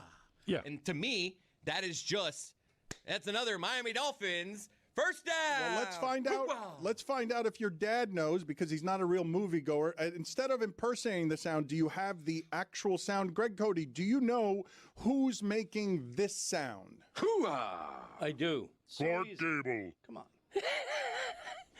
It's the famous actor. Rock Hudson. Oh, this is great. He doesn't know it. No, it's the famous actor. And I got to pin his name down because I don't think you should be able to say this immediately. I don't think it's Robert De Niro, but I think it's in the neighborhood. In the neighborhood. Give me a second. Robert De Niro. Humphrey Al Pacino. Hey, there you go. If someone said that in his headphones, you're fired. Now, no, nobody said what that. Movie? It's APAC. What movie? Streetcar Named Desire. You're not man enough to know the truth. Something like no. That's a few good men, and that's a few good men. Good answer. Good answer. You're not man enough to know the truth. You can't handle the truth. Don't know. It's a different movie. Pacino was not in it. You're not man enough to know the truth. That was originally a line Nicholson ad-libbed. Put it on the poll at Le Batard Show. Was Pacino in A Few Good Men? Was a blind Pacino? Okay, who did he say? Who said in what movie? Let's keep going. Let's see how long it takes you to get. Play it again. I think did he win an Oscar? I think he won an Oscar for this. Yes. Bull Durham. No. Good answer. Put it on the poll. Put it on the poll. No. It's a bull movie. Just naming De Niro movies. Red Bull. I don't know. Put it on the poll. Was a blind Pacino in Bull Durham? Chicago Bull. And put it on the poll as well. Was a blind Pacino in Raging Bull? First of all, it's a really random thing to have stick in a Dolphin. I say it all the time. No, but it's been for 30 years. That movie's 30 years old. I don't want to tell him what the movie is. Keep guessing, Greg. Keep trying to guess what the Al Pacino. How many Oscars has Pacino won? Because he A Few Good Men. You already guessed that, and we already told you that it's not A Few Good Men. Okay. And you're not man enough to handle the truth. Right. Okay. Classic line. It's got a military theme to it. I just can't come up with a name. It's not a military theme, but I think he's a former military guy. Okay, He was a colonel. There you go. Patton. Colonel Sanders. I don't know. I'm never going to get it. I don't know movies. Wow, it's his only Academy Award. The Greg doesn't know scent movies. of a Woman. See? I told you I was going to get it. Your son had no idea where that sound Where I was get it from. from. This is two generations of idiot. Pop No. culture idiot. I knew it was Al Pacino. Greg, you cannot listen to De what you Niro. just did for the last 4 minutes and say that that is some sort of expertise that you're bragging about. First of all, I speak for moviegoers in general. Al Pacino and De Niro are always interchangeable. They're always mistaken for each other. They're the same person. De Niro could not have been the devil. They've won the same awards. They're like the same people. They were only in one scene together, like in their movie careers. I know, but they're parallel lives. And you know it. Put it on the poll. Do you often confuse De Niro and Pacino, and you know it? At Le And you Batard know it. Show. You're going to have to wait for that one. Exactly. That was staggering. Even by the standards of the Greg Cody Show featuring Greg Cody, where your son Michael asks you movie questions and you flail and fail and get them all wrong. Even by those standards, that was an amazing amount of ignorance. Nick, before we let you talk about the Steelers, you're in luck because we have the Love Doctor. The Love Doctor is here. He is ready. He is in his office right now. Dr. Greg Cody getting everybody ready for Mother's Day this weekend. And we have questions. The Love Doctor is going to have the answers. Who's up first? I know a lot of people are going to come to you and they're going to want to know, how do you keep it interesting? Me, I'm not interested in interesting. So how do you keep it predictable? How do you keep it ho-hum? How do you just let it just be? Was that Jason Tatum asking that question? Young lady, you are my kind of gal. That's my lane. That's my lane of romance. I invented predictable.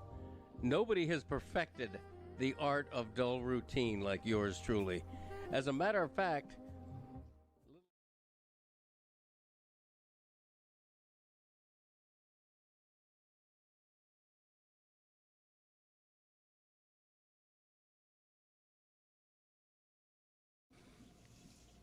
if you've been with us a lot over the last 5 years, you've sort of seen us struggle to get up from a bit of an audio enterprise into a video enterprise that is now going 3 hours live every day. And when I say it's 3 hours live, I don't think that many of the people who are listening to this sort of remember in all of the changes that happened around here, that there was a point toward the end at ESPN for the better part of 18 months or so where we were basically doing 32 minutes an hour. Everything else was commercials. So what you were getting of us was a lot less than what you're getting of us today when we're going mostly commercial free through those 3 hours. It ends up being a lot more content than what it is that we were doing when we were encumbered by radio. So I remind you again that we're doing this for a while. It's going to be everything we're doing here between 9 and noon is going to be live, and it's going to come with without the safety net. So what happens is that Jeremy has a bit that he's been bothering me about for, I'm going to say, 3 months that he's wanted to go to. And I haven't gone to it for 3 months. And then we go to it, and the sound doesn't work on it, and I never want to see it again now. Now I have a very bad reaction to what that is because Tony sabotaged it. I don't. I sabotaged it. Oh, it was me. I don't trust us going to a lefty when I'm doing that, and that's what ends up happening. But part of the fun of live for us always at ESPN, I'm going to say the most fun, the thing that made it most dangerous, is that we could sink into the mistakes in a funny way. I'll let you know when we learn how to do that here. when that happens, when we're throwing it to an audio clip and a bit. Just so you know, back here, the appetite to have fun with those mistakes has always been here. Okay, well, go ahead then, because I don't want to do the segment anymore. So go ahead and have fun with what I'm going to Jeremy's call so mad. what I'm going to call this mistake. No, your tone's great. Go ahead and have fun with this mistake. I stayed several hours after the show Come at on us. multiple days for that Wait, video. now, I wasn't ready to have fun, and then Dan went into his thing, and now, woo, let's do it. You dry humped him, Dan. Sent him to the pen. He started warming up. All of a sudden, you pull him out of the game. Like, what are we doing? Go ahead, have fun with it. Show me what you got. Show me how you Oh, can no, have this fun is with helping. this No, thing. that's a great way to do it. Just keep throwing your arms in the air. I'd like to see you have fun with this segment. I not wanted to do this segment for 3 months, and then when I go to it on a very busy day, that's how it goes. That's all right. All right, here, let's play it. Let's all have fun together. Let's have fun! I'm having fun. Play it. Standing at 6'8", 220 pounds. Wait, 6'8"? He is the wokest of the woke. An ally through and through. Diversity is our superpower. Climate change is real. Our favorite lefty, Jeremy Taché. I got a top 5 female-led comedies from the last 10 years. All right. OLI, Rough Night. Number 5, Girls Trip. Number 4, Lady Bird. Number 3, Bottoms. It's a good movie. Number 2, No Hard Feelings. Number 1, Booksmart. That's fun. Are you eating? Yeah, you told me not to talk anymore, so. I thought it was part of the bit. You're coming out of the pen, you got chew in your mouth. Yeah, I thought it was gum. Yeah, that was the bit. I thought you were a chaw dog. Mm-hmm.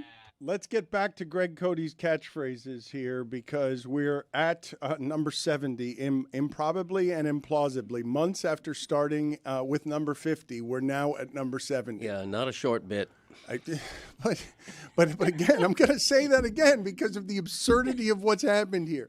Months after starting on a top 50 catchphrase list, we are now beginning with number 70. Yes, the bit that keeps on giving. Number 70. Number 70, I'm fuller than Vern Fuller. 69, where's my click, click? 68, hey, Butterfinger up. 67, punt. 66, Scranton. 65, I'm busier than a one-armed paper hanger. 64, George up. Georgia. 63, I'm the kind of guy that's 62, balling the jack. 61, hey, hey, we're the monkeys, baby. 60, thank you, Billy. 59, I love him like a pet. 58, who made it a salad? 57, we're rolling now, huh? 56, your brain beating me. 55, let's hear it tonight. Let's go States. 54, driver comfort is paramount. 53, dummy up, save up. 52, catches, catch can. 51, doesn't make it right.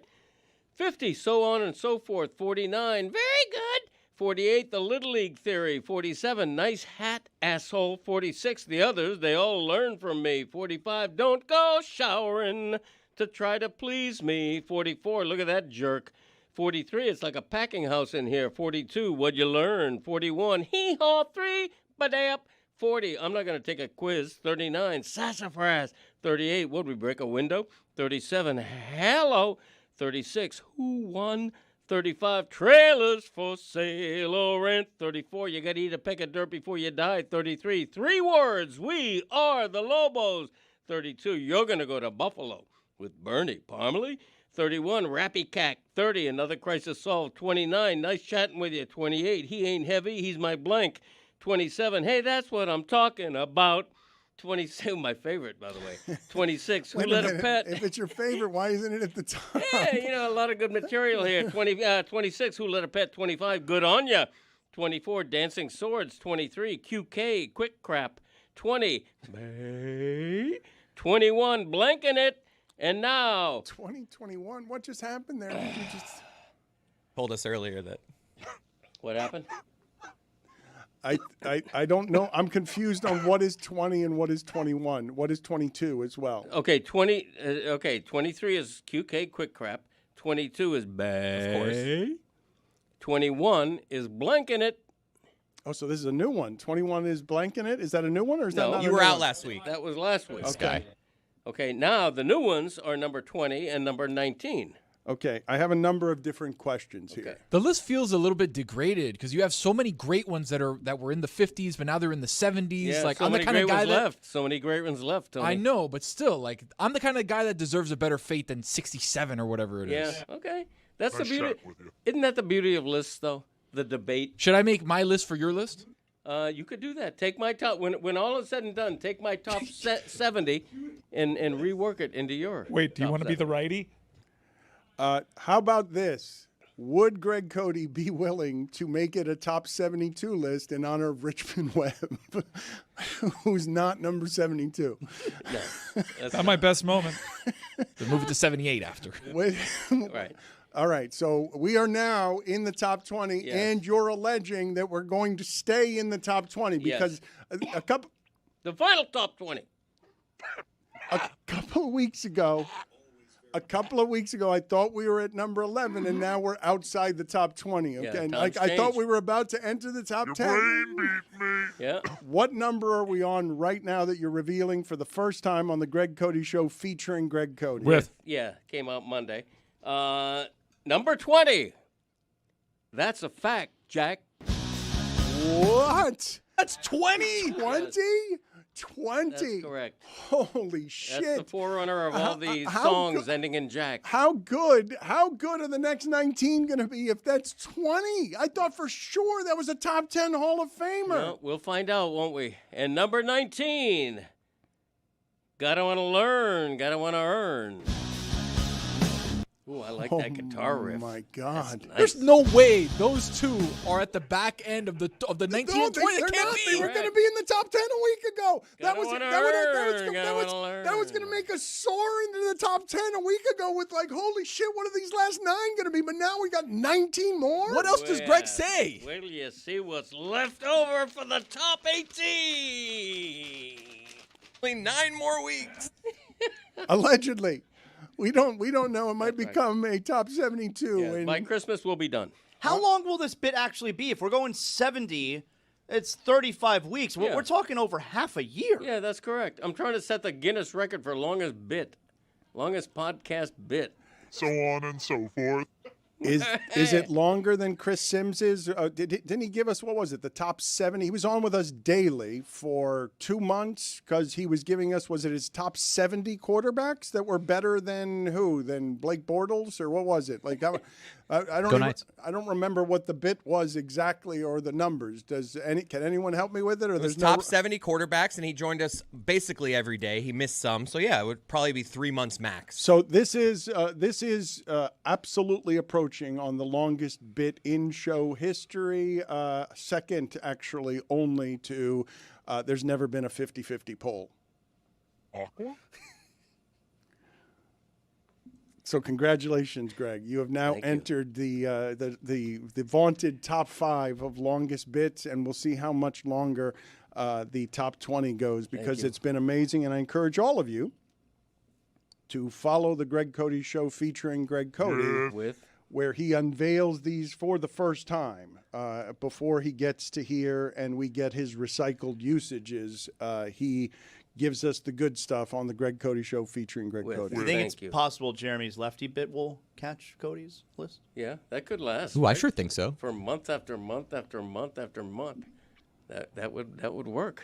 We're just slow playing it. Yeah, I liked it.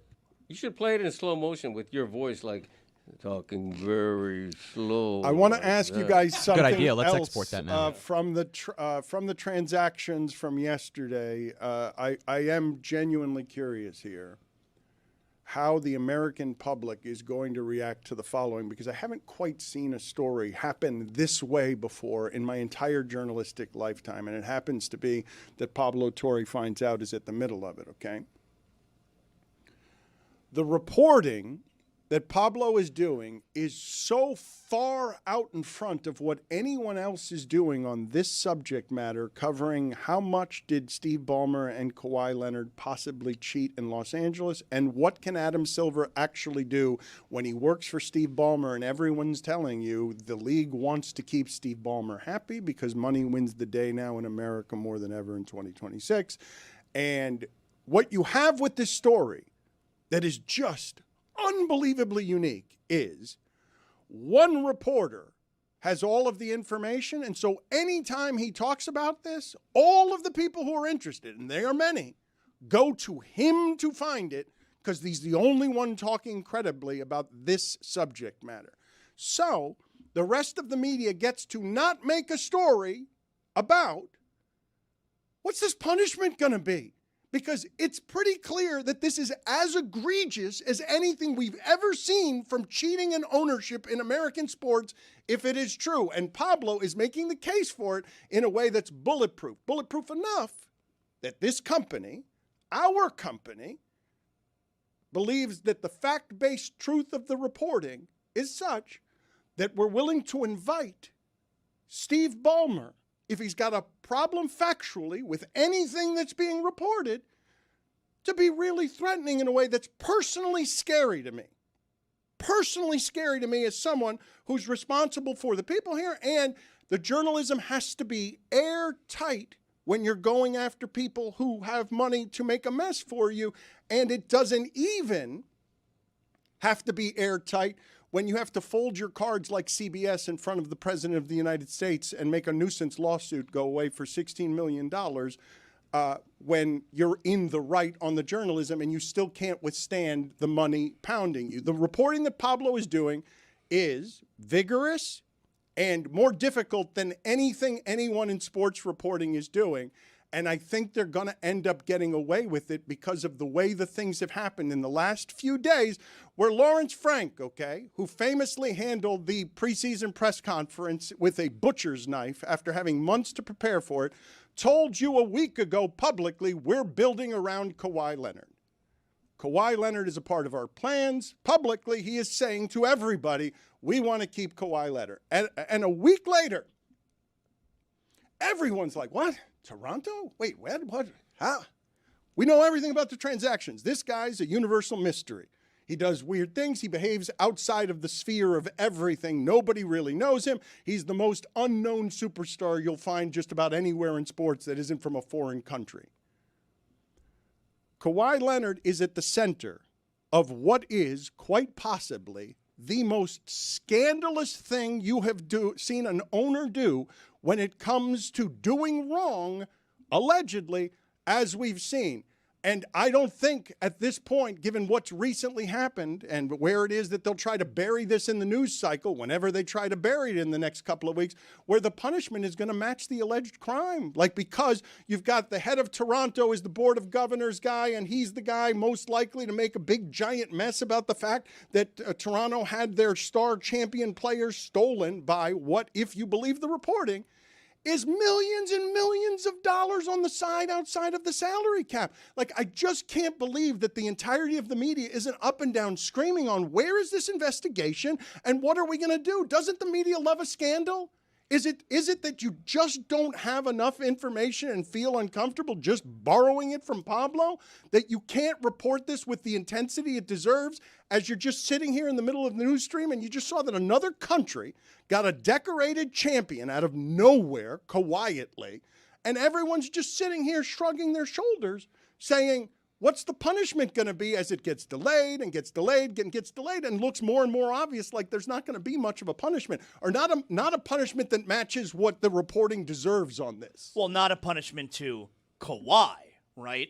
Which I mean, I brought up a few days ago. I don't know how much Kawhi is going to be punished. Maybe the Clippers will still be punished, like whatever. They should be. But it would appear that you can't punish Kawhi now. He's on a different team. Why should the other team, who by the way, like you said, lost him to said team in LA because of what they did illegally, you can't now punish Toronto. Well, maybe the part of the trade is to try to make this whole thing go away. I believe the reporting, and it's backed up by Pulitzer Prize winning reporting.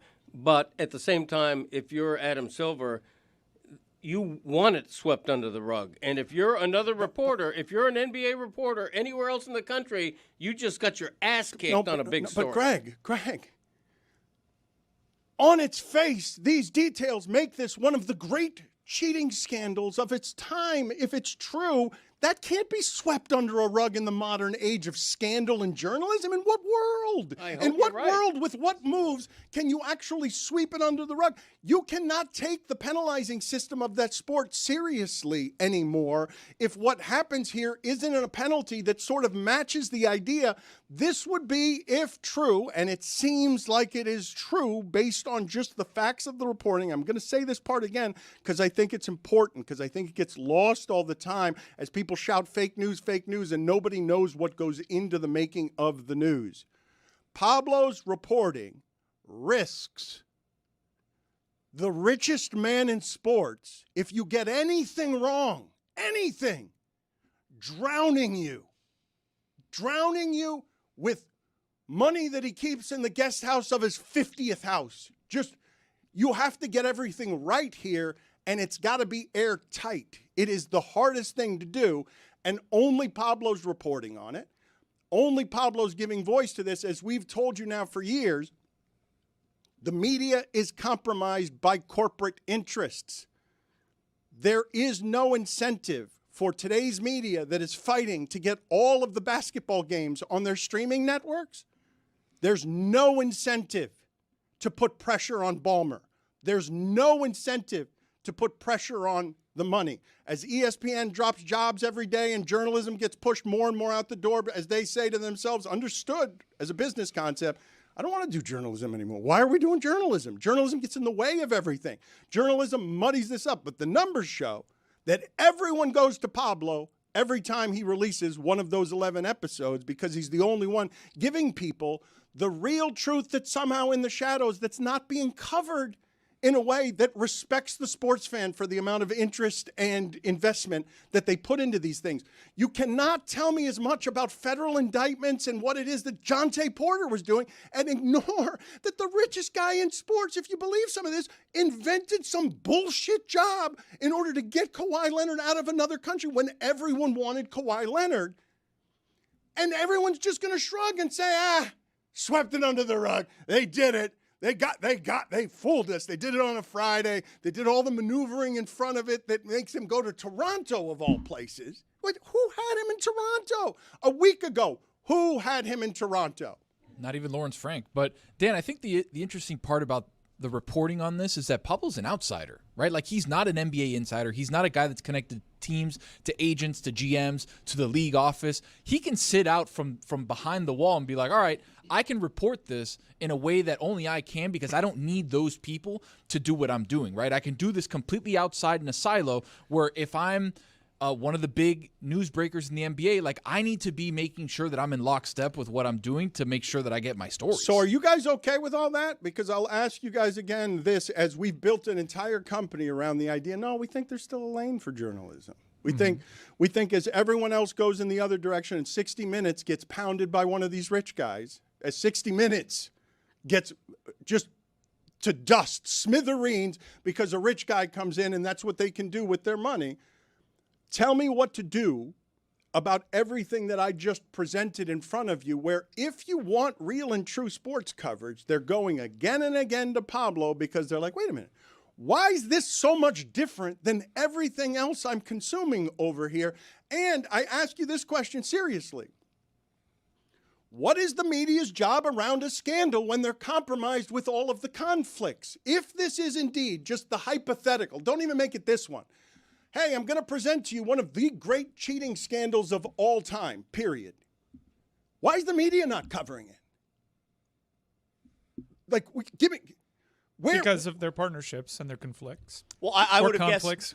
guessed. Is it not because of what you stated you're very afraid of? These companies have so much more money than what we're talking about here. Like, so much more to lose. Just to be clear, if we're all Pulitzer winners, like you've said many times, can we all get brought into a class action lawsuit? Because if so, they can have my Pulitzer. I'm good. I don't want the smoke. So I'm talking here to Greg Cody, who cares about, like, I'm going to leave this alone because I know I sound bad, but it's both genuinely frustrating to me and genuinely confusing, though we benefit from it because Pablo Torre's podcast has the trust of its audience because he's doing the hardest thing the hardest way. Everyone's got a microphone. Everyone's got a podcast. Who's going to do it better than everyone else because they're meticulous? There are no breakout podcasts in sports unless you put the Kelseys together and have Taylor Swift involved. Like, that's not a thing anymore. There's just too many people. Podcast business, I've told you, terrible business for all but a few because there are just too many people at microphones. What Pablo is doing is hard to do. So while I sound like I'm lecturing the media, I do understand how It's really hard to have anything on this story, but I've been bothered by no one's looking. Like, it's not, there is no one trying. They have given Pablo that corner, and anyone who wants that information, and the numbers explode every time he puts out anything, they're all getting it in only one place. Do you know how unusual that is when you've got a star of this magnitude, an owner of this magnitude, and what could be a scandal of this magnitude? And you're like, where's the news here? And what are you going to do? There has to be public pressure to punish for Silver to punish. Right. Otherwise, you're just going to do what the rich people want. Is it fair to assume that there are other journalists, like NBA journalists? Pablo's not an NBA journalist. Other NBA credentialed media, they're afraid of losing their access if they get involved in this. That's a possibility. ESPN has done some stuff on this, but it is entirely possible that, from what I've seen, Pablo's the only person with this type of information. He's won an award for it. I know, but maybe other people are trying and they don't have the juice that Pablo has on this beat. But that never happens. When all of a sudden there's an Epstein scandal, then all of the reporters gather. When there's a Joe Paterno, Nittany Lion, Penn State scandal, then all of the reporters, no one cedes the corner. Right. And this isn't a small story. You may be tired of it, but we're talking about two different things. They may not be capable of building on the story, but I think you're absolutely right in pointing out, okay, forget building on it. What's been laid out in front of you? Why aren't we doing more with that? Are you okay with the media being so compromised that the NBA could successfully sweep one of the biggest scandals allegedly in its sports history, or in sports history, under the table, a no-show job paying millions outside of the salary cap in order to get Kawhi Leonard? Look, great reporting, and I'm interested in it, but there's just so much overt corruption everywhere that a salary cap circumvention in the NBA don't register. And fair enough. Once you've gotten to the point of Donald Trump getting $2 billion, according to him saying it himself, $2 billion from the office, I guess we're at a place where everyone's numb to this. So what used to be a scandal before in all of America is less of a scandal now, and we're going to go ahead and say we're better with cheating than we've ever been now in sports, I don't think we're better, Greg. I think that we're just broken by it. Especially with the rich and powerful, they do what they want seemingly with impunity. I understand this is a little trickier because, yes, Steve Ballmer is technically one of Adam Silver's bosses, but he is cheating to get one over on all the other bosses of Adam Silver. Allegedly. This is a competitive advantage, the salary cap circumvention, which other owners would be upset about. I'm surprised that the other owners aren't reaching out to sources driving this too. Maybe they're afraid that it opens up a can of worms because we don't know how prevalent this is. That's the weird thing to me, is that the other owners should be in favor of punishment for this behavior because it cheats them. This behavior cheats the other owners. But it's going to be up to Adam Silver to do something. When Adam Silver metes out some punishment, then you're going to see it reported as news by the rest of the media. Greg, but where's there to punish, right? The Clippers don't have any draft picks going forward. They just lucked into a draft pick with Ivica Zubac being traded, where they got the number 5 pick. They traded Kawhi Leonard, so the player's not on the team anymore. The contract's gone. Toronto's not going to get punished. This is the perfect crime, right? There is no punishment. Adam Silver can't sit there and be like, yeah, here's the punishment. They don't have draft picks, and Toronto's getting screwed. Toronto can get punished. There is very recent precedent. Again, totally different crime, but you could argue, even though I would argue against it, the Miami Heat were punished because Terry Rozier got suspended for something that did not happen on their watch, right? The player ended up getting suspended. That player was not available to Miami. His value was totally nuked. So there is very recent precedent that suggests that if there is punishment for Kawhi, it lands on Toronto. Per Shams Charania, free agent center Nikola Vucevic has agreed to a 1-year, $3.9 million deal to return to the Orlando Magic from the Boston Celtics. But speaking of the Boston Celtics, free agent guard Mike Conley Jr. has agreed to a 1-year deal to sign with the Celtics. Can I ask you something on the Celtics front? Why aren't they in this LeBron conversation? Ugh. I understand the fit, and I understand LeBron's noted rivalry there, but if they have to move on from Jaylen Brown, they're in win-now mode. Why haven't we heard anything about them? I don't think that he would ever go play for them, and I don't think that fan base would ever accept him playing for them. Man, he went back to Cleveland after what Dan Gilbert did. It's not the same. He's considering going back to Miami, and that relationship, until very recent video evidence of him finally saying hello to Pat Riley, was a super frosty relationship. I don't understand. If he wants to win now, I think he can move on. It's not like Boston will be like still booing him. Well, he's coming off a $50 million a year contract. Are a lot of other teams afraid that he's going to demand that kind of money, so they're not even in the ring? There is no one who's going to give him that kind of money. That place does not. I should say that differently. Any one of the franchises that needs an economic boom and would like to have his last year, none of which he would ever go to because they're small and losers, those franchises would be interested in giving him money just to have the circus show of LeBron in their uniform. But among the contenders, there are none who can give him the kind of money that he wants. Well, it'd have to be in trade. Yeah, it would be a sign and trade, and they're trying to find a spot for Jaylen Brown. I'm just curious why we haven't heard anything. No, the there. kind of money he wants to be paid the max. He deserves the max. He's a player who's underpaid even if he gets the max because of what he does to the economy around your business, independent of basketball. He's not going to get what he wants. He's not going to be able to get the maximum amount of money allowable as the oldest player in the league. He's going to have to take a discount of some kind because there is no one to give him the money that he wants. Theoretically, here in Miami, if the Heat wanted to do that and if LeBron wanted to do that, and you attached the salaries of Nikola Jovic and Andrew Wiggins, even potentially with a future pick, LeBron could get $46 million, which is $4 million shy of his max. Yep. For what it's worth. And he says he wants the max, and he says he will not take a discount, and it's not available to him what exactly he wants, which is probably the first time in his career that's happened, correct? Yes, and it's also just why it's total bullshit to me, this idea that he's going to go sign somewhere for $6.5 million. It's never going to happen. He's been pretty clear on that front that the money does matter. I'm confused by why Windhorse is reporting that the money doesn't matter, because how does Golden State actually make the money to Draymond Green frees up some money, but how does Golden State put together a contract that would be worth even half as much as the one that Miami could offer? They would have to trade someone. Porzingis, they'd probably have to trade. No, well, they just signed him to an extension. The way that they restructured his deal is that now that the league year has started anew, he's instantly tradable. They wrote it into the contract. I'm fine, Mike.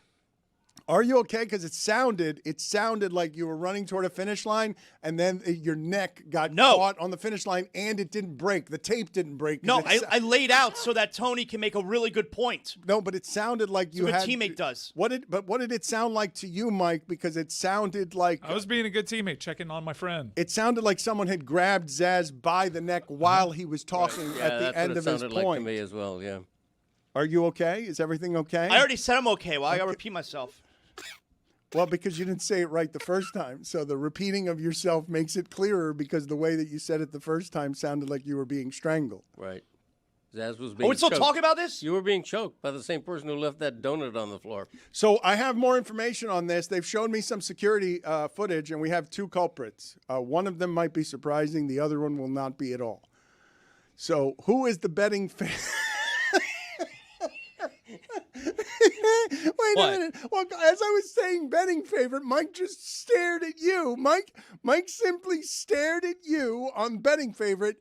If you have to pick a betting favorite, one name on who left the crime scene of a quarter of a donut on the floor 10 feet from a garbage can, Greg Cody, your nominee for betting favorite would be? He may be related to me. I hate to say it. Okay. Jeremy, what would your betting favorite be? Obviously, Zaz. Mike, who would your betting favorite be? It's the dude presently resting his arm on his belly. I changed my mind. Tony, who is your betting favorite? Gino. Wow, okay, went off the board. Roy, who is your betting favorite? Oh, of course, it's Chris. Yeah, it's Chris Cody for me, too. And I have not been given the information. I saw Frankie, security here since we were at the Clevelander. Frankie was howling with laughter while he was pouring through the security because this investigation is going to reveal who the culprit is. Who's second place, though? You have everyone to choose from out there, everyone in the company to choose from. Second place betting favorite to Chris Cody on leaving a donut on the floor like a Wolverine. Roy, who would be your second choice? Probably Zaslow.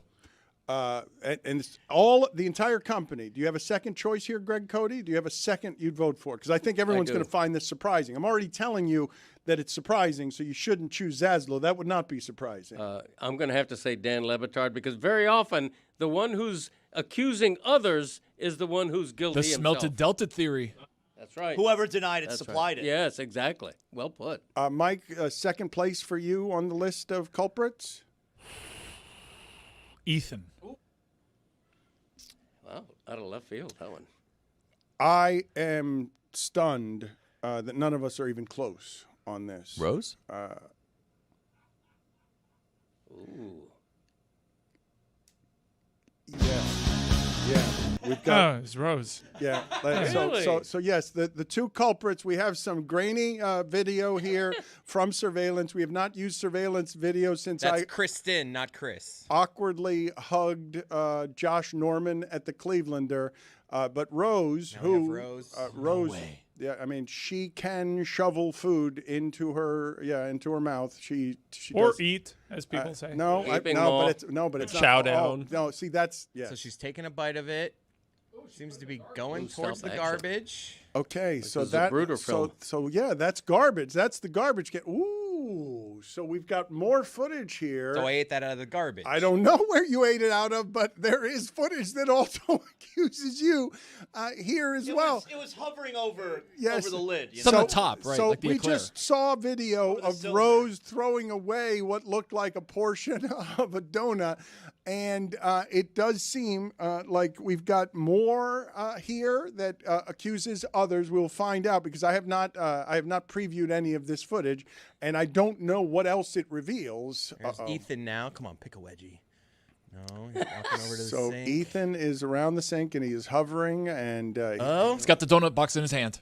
he's looking at the camera. Why is he looking Why is he at doing the that? What's okay, happening but right that's now? not helpful at all. Being Okay, weird. say, all right, I'm going to stop. Oh, now going. Jesse's walking over. Is this part of the investigation? Okay, this is. Oh, this is when he discovered, hey, who did this to the donut? Hey. Yeah, he's pulling out like, who would be so inconsiderate? Okay, but here's the thing, though. I thought that the donut was placed on the floor because someone had thrown the donut on the floor. It was placed on the floor by others to make the accusation of who left half a donut won? in a box that was not eaten. And so now what Ethan is saying is it's clearly Rose. It's clearly Rose did that. She left half a donut, but she didn't leave it on the floor. She then took it and threw it in the garbage can. So our investigation is flawed and the police are corrupt. Why doesn't the rest of the media care about this? It's a big story. All we've done is expose Kristen taking a bite of food. The only thing that I know is that Chris possibly ate a garbage donut. Yes. Team player. See, so this Quite is the conflict. So in general, our planning around here, you may have noticed, is a little bit poor. And what it has resulted in is Chris going for the joke of I need to eat things no matter what. Had one of the best visual jokes you've seen on our show recently where he infiltrated and contaminated what was clearly a crime scene by eating a donut off of the floor. However, it was over a napkin at the time. What he didn't know is that donut was clearly fished out of a garbage can and then placed on the floor, making it dirtier than it even was when it was merely on the floor. Still tasted good. It was strawberry, right? Delightful. Still taste the sugar. Do you still have that bacon as your bookmark over there? Do you still? No way. Oh yeah. He's been using bacon. Yes. Oh, look, this time It's a bookmark. you right. put a napkin as Yeah. okay, but I thought you put it in greasy and Pride of the Lion. So you're saying that's the best bacon you've ever eaten? Still, 2 hours later, Here's the great thing about bacon. It's wonderful hot and it's wonderful cold. In between, no. I don't like mildly warm bacon. It's got to be hot or cold. This is really great. Okay, you get no bend, no flop. color's like a catcher's mitt. What is the perfect bacon? Can you explain it? Right here. Yes, thank you. But for the audio audience. Christ. The right texture, the right thickness. Sometimes it can be too thin. If you can almost see through it, you don't want to eat it. Thin. You want this shade of red. You want this shade of red here. The fat line on the corner, you want it to be a combination of crispy and chewy. It has to be that really in between. Oh, God. like heaven on earth, baby.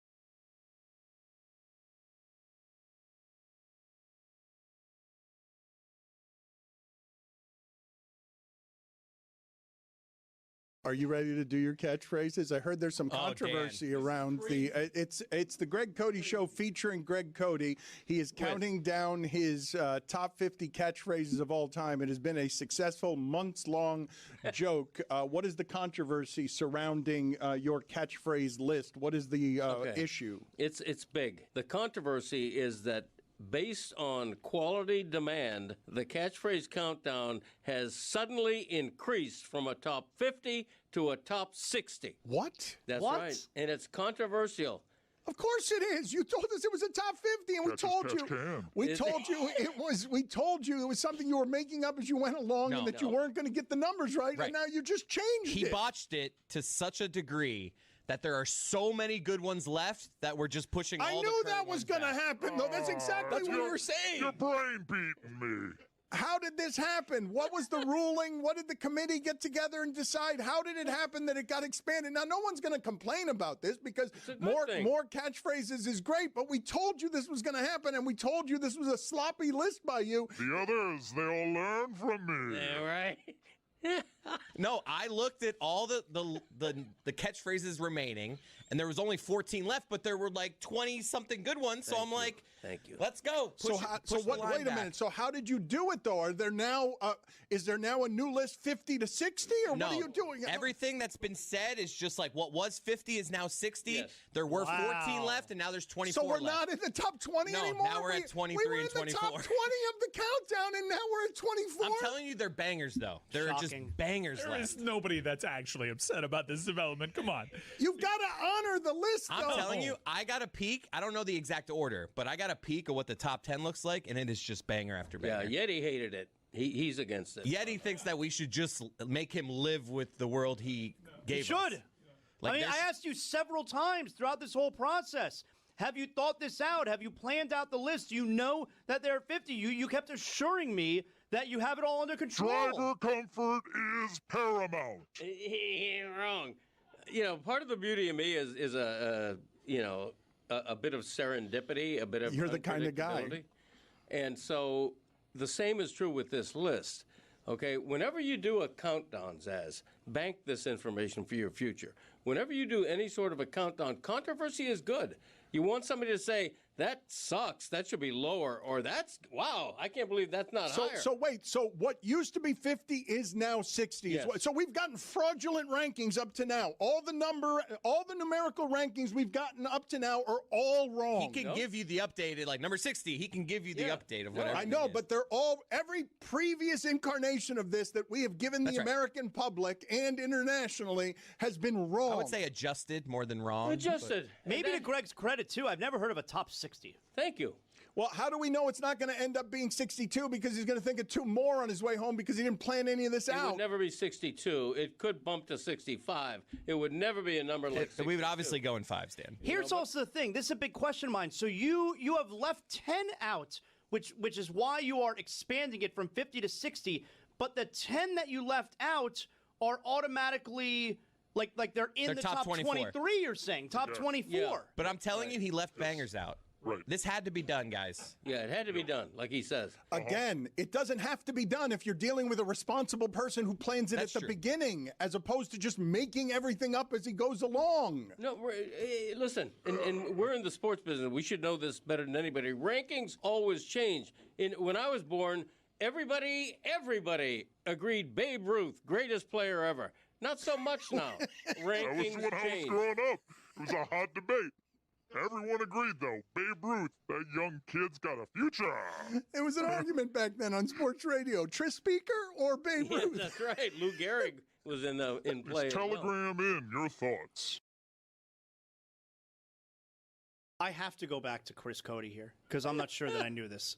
I have to go back. So you're married to an identical twin. That's right. Okay, I have questions. Go on. First, Not too many questions. well, I know your father's sitting right next to me. It's a little weird. Okay, so first question. No wonder they're into swinging at that house. Were you always able to tell them apart? Not at the beginning when we were just dating. Her sister has like a beauty mark on her face, so I was like, mine's the one without that. Okay. My next question is, a lot of times, your wife or your girlfriend will be like, you think my sister's attractive, don't you? You clearly think her sister's attractive. That's right. Undeniable. If you think your wife's hot, you think her sister is hot. My sister-in-law's hot. That's There, I crazy. said it. Right? I've never said that to her before. No, you got to say that, though. Well, you must think she's hot. But Zaz, here's the deal. Everyone with a hot sister-in-law thinks their sister-in-law is hot. He's the only one who's allowed to say it out loud. Aha! That's the difference. That's true. That's true. Not like the rest of us are like, oh, my sister-in-law is terrible. Like, if you got a hot one, you're like, oh, my God, she's hot, but you just can't say it out loud. Yeah. And are they actually different? They're very similar in a lot of ways. So how'd you choose? The other one was taken. Papa Cody, wait a second now. You experienced this. I mean, do you find one more charming than the other? At the very beginning, I too had difficulty telling them apart. But do you like, now that you've gotten to know, presumably both of them pretty well, do you think that your boy made the right choice between the two? I have to say that. I mean, of course he did. Oh, my goodness. Of course he did. Now, I love my daughter-in-law, but they're eerily alike. Not what just physically. What I'm about to admit now is a little embarrassing. Go on. There are times, in marriage, you're going through, We know. you're like, we know. it's just, this is I don't like where this is headed. I don't either. Where sometimes you just like, if you're trying to keep things fresh, you just imagine it's the other person. Oh, no. That's Whoa. an unbelievable no. admission. That What's is- the matter with you, man? I didn't hear Suey. Hey, guys in the room outside, mark that down. For Suey the record, revelation. did everybody see as one of society's great empaths? Did you see me try to get in the way? Did you see me try to dive in front of that? He refused. He went. He plowed straight ahead. He did. You guys never struggle, huh? Your wife clearly does I not mean, listen to this show. Sure What- doesn't. what- You got, what you in got hell no did- worries What that did you this is getting say? back to her. Tony, how you feel about that admission? Not great. Yeah, not great. Even though, admittedly, Chris says that his wife doesn't watch the show, which is good, right? Very So he good. feels like he can shoot from the hip here and not really be taken to task, like Dave said. Very good. But the issue is, sometimes some things are so flammable and so big that they peer through the veil of Chris saying, "Oh no, my wife doesn't watch the show," where she's like, "You said what?" That was Bigger than the show, man. Bigger than the show. Let's not clip this if we can. That was an incredible admission. It really Greg, what was. did you make of all that? A little bit unfortunate. I wish he hadn't said that. It could come back to haunt. You guys never struggle. Well, in the context of this show, you can always say, I was just kidding. Of course I was just kidding. But will she believe you? I was. Okay.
Quick update. We were discussing Kevin O'Connor last segment and his comments on the Heat, and we saw guitars behind him, and we wondered, are those just for style? No, Chris, your father accused Kevin O'Connor of being a fraud, and said he didn't play guitar, and said he's done the reporting on it. It wasn't unclear. Your father called Kevin O'Connor a guitar fraud. And I did some reporting on this, and I saw that he has a Twitter account that he calls Kevin O Catch These Riffs, in which he releases videos of himself playing guitar. He hasn't released one since 2021, but they do exist.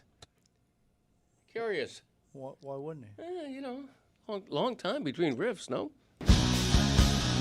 Greg is right there. Like, it is a long time. It's been 5 years. You haven't posted anything. No, wonder why not. But what would that Strange. mean? Yeah. I'm going to get to the biggest game in the history of U.S. men's soccer in a moment. But before we do that, I wanted to bring in Jessica here and have her settle some conversations and disputes we've had around here, because Greg Cody just left the room moments ago and announced, I've never eaten half a donut. Put it on the poll, please, at Le Batard Show. Have you ever eaten half a donut? And let's start there with Jessica. Jessica, you are a famous eater. And you like these kinds of goods too. So a donut, have you ever eaten half of one? Never. Thank you. Thank you. Okay, I don't know why you're thanking Why her. is that something you would thank someone Because for? Jess is supporting me. Thank you, Billy. You don't need half a donut. A donut's not that. It's a snack. F that. A donut's that. I big. love eating a half a donut on a Monday. You know, the diet always starts on Monday. You see the donuts on a So Monday. you eat a donut? And you know what? Let's have a good week. We're gonna have a good week here. We're gonna eat a half a donut. Okay, right. On Thursday, Did you I'm guys eating have 3. donuts today? Is Yeah, that why this I is? wish. Oh, Yeah. were the cupcakes gone? What's going on there? See, the media is totally burying this story. We had an accusation filed that someone had eaten half of a donut, and we found through surveillance footage that it had been Rose. We thought we had a lot of accusers. We had a lot of people who we thought were guilty. We did not have Rose as leaving half a donut. Dan, it was more than just half of a donut. It was 3/4 of a donut that was eaten, only 1/4 of the donut left. So half a donut normal because you can cut it in half. But somebody cut it into 3/4 of a donut. And the real breakthrough in our investigation was later on in the show when Chris Cody ate that donut off the floor. He had no idea that it was a garbage donut. Yeah, it had been put in the garbage, yeah. Okay, so 1/4 of a donut left tells me she said, I'm only going to eat half. And then it was so good, she said, I just need one more bite. Been there. Is Robin a superhero? Batman and Robin, is Robin a superhero? Yes or no? He wears tights. I'd say yes. Fork or knife for pizza? Fork and knife for pizza? Yes or no? Claws, hands. I'm using my claws. Fork and Maybe knife. even my feet. Fork and knife for donuts? Yes or no? Never. Best comedy of the last decade? Bottoms. Worst musical instrument? Oh, I thought the question was going to be worst instrument. I was going to say the speculum, but musical instrument, I'll go with the clarinet. The clarinet as worse than the harp, worse than the bagpipe, worse than the accordion? I mean, by far, yeah. It connotes Squidward to me. Worse than the harmonica? The harmonica's great. What are you talking Harmonica's so cool, Dan. You're off base. Yeah, use it for the blues. It's dumb. No, Stevie harmonica's Wonder. terrible. You ever hear of Bob Dylan? I think harp is like top 5. You ever hear of Bob Dylan? Put it on the poll at Le Batard I almost Show. said that. Greg Stevie and I are on the same Wonder. wavelength today. I'm being told that you are and I did not have you being this, you are an internet bully, that you are somebody who grabs the pitchforks and runs off people from the internet by shaming them. I would not have guessed that you would ever be that person. What happened to make you that person? Well, you could go back to the C* days, Dan, when I may have accidentally bullied someone. I didn't mean to, though, but I retired my internet bullying days because I didn't want to be in the middle of an internet melee like that anymore. But then something happened this week, which I think I feel bad about, but I don't know. Maybe you guys can tell me if I should feel bad about it or not, but it involves the World Cup and its most famous fan. This Freddie person you guys have been talking about, is he the That's most? Is he the most famous fan? Well, to be famous, you have to be recognizable. No one knows what this gentleman looks like. That's true. Internet famous, I think, is its own category. I'd say he's the most internet famous. So, Dan, I don't know if you've been following his escapades. We have mentioned him on the show a couple times, but he's a German fan who has been tweeting his way through the United States in shock and awe of all the wonderful things he's seen, such as the Buc-ee's, which we talked about a few weeks ago. But he really reached like peak American experience internet grifter territory this past week. Like, he's getting free stuff from celebrities, like JJ Watt's involved somehow. Like, he really kind of reached a peak, and people started getting annoyed with him.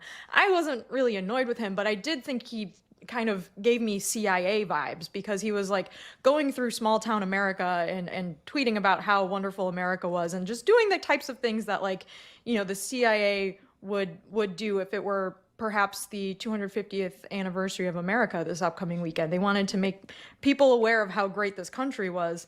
And so there were a lot of people, it wasn't just me, it was a lot of people online saying, like, this guy feels like he's like a psyop. Like, this doesn't seem authentic anymore. It doesn't seem like he's a German tourist who's in the United States for the first time, experiencing things for the first time. But Dan, as I'm sure you know, Germany lost the other day. They lost in the knockout round, so they're out of the World Cup. And Freddie is, of course, a fan of Germany. So he tweeted about his disappointment in this, and he had tickets throughout the World Cup to go to all of Germany's matches. Like, he was hoping that they were going to at least make it to this upcoming weekend. But he tweeted his disappointment, and I quote tweeted it, and I said, "Back to Langley you go." Now, I was not the only person making CIA jokes about Freddie, but I was the only person who David Cavucci, the author of Foyaball, who's been on Pablo Torre's show before. This guy likes to do internet deep dives on people. Famously, he FOIAs athletic departments and writes about it on his college football newsletter. But he went back and went through some of Freddie's Twitter history, which, as we know, is never a good thing, and found a tweet. And this tweet revealed that Freddie had been in the United States before, and in fact may have been in the United States a number of times before this trip. So some of his wide-eyed admiration for the United States started to seem a little phony. But then if you really read the tweet where he is admitting he's in the United States, it actually gets worse, because this tweet is about Americans using the N-word during rap songs at concerts that he's been to. And it's from 2023. So he got milkshake ducked pretty abruptly. And then within, so I should add context here. David found the tweet, quote tweeted it, that blew up, and then people started digging into some of his other older tweets. So then he completely deactivated his Twitter account. And so when I woke up yesterday morning and saw that he had deactivated his Twitter account, I didn't think it had anything to do with me until I read this week's newsletter, in which it appears that David Cavucci finding my tweet calling him a CIA operative was what spurred him to go back into his Twitter archive. And so I indirectly led to him deactivating his Twitter account. And ruin something it sounds like you guys were enjoying when you go straight to PSYOP. So you're giving this person... We stopped enjoying it, Dan. We stopped enjoying it. It was wide-eyed enthusiasm. Even that Confederate monument that he passed by. We could argue he didn't know it was Confederate. It was fine. It was fun. But then he would start landing into towns and started going with the travel issues. I'm not going to get to see Germany. And then a line of companies and celebrities. Freddie, we got you. Freddie, we got you. We're going to help you out. And he's just posting all the cool stuff that he gets without ever posting himself. He wants all the benefits of celebrity while remaining completely anonymous throughout the entire thing. My questions immediately were like, is this a plant? I could see how it could be a plant. And then he kept acting like a plant. But a plant. And then before he deactivated his account, he's like, I'm going to go back to anonymity. I have the influencer life is not for me. Funny that you tweeted that from a G6, my man. And now he's deactivated. I'm not saying he's a plant, But this is plant-like Well, but behavior. you guys are on the spectrum here from plant to military operative. Like, what are Who do you doing? think's planting them? Intelligence operative, Dan. I think that, yeah, like if you wanted to drum up enthusiasm about a very unpopular World Cup and drum up enthusiasm for European tourism coming to the United States and being impressed and enthusiastic about what the United States has to offer, this is probably what it would look like. We've seen, I'm sure, Dan, you've read all these articles about these bot farms and all of these marketing companies that are creating fake engagement to make things go viral. Now, like, this is a whole thing using AI and technology to create fake viral things. So people are on guard. And I don't think that that's wrong. I do think, you should have a healthy amount of skepticism and cynicism about everything. And do I actually think Freddie works for the CIA? No, in my heart, I don't think he does. But I do think he was doing this thing called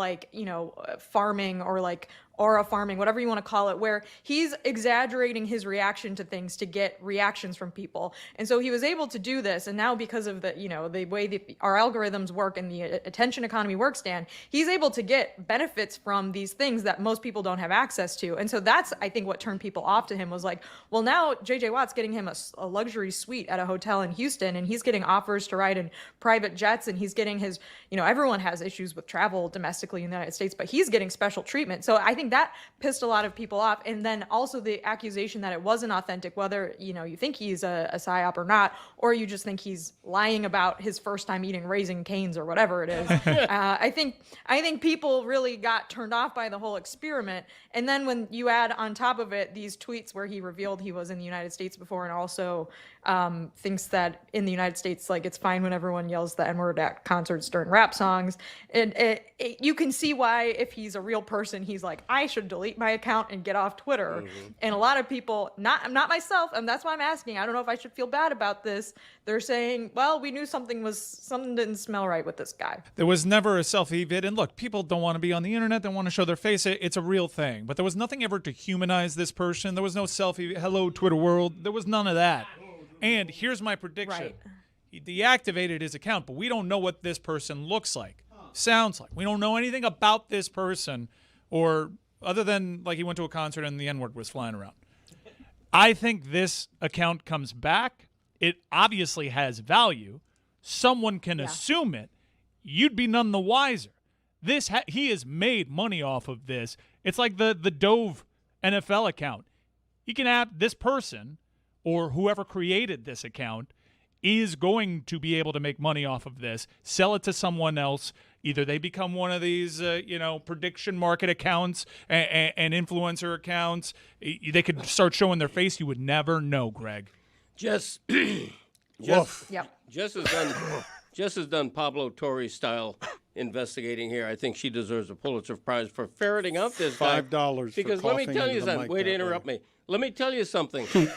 This is the biggest scandal since the Kevin O'Connor guitar scandal. Oh. And I think you have exposed this man. $5. It was incredibly rude. You know what? Not a hard scandal to is great overcome. But I need to break a 10, and I didn't know how to do it, so now I can do it. This is great. It worked out great. Are you kidding me? Worked out, but it was a little rude. I didn't like his tone. I know. Right? What did you need to break a 10 for? Well, I tipped $5 to the valet downstairs.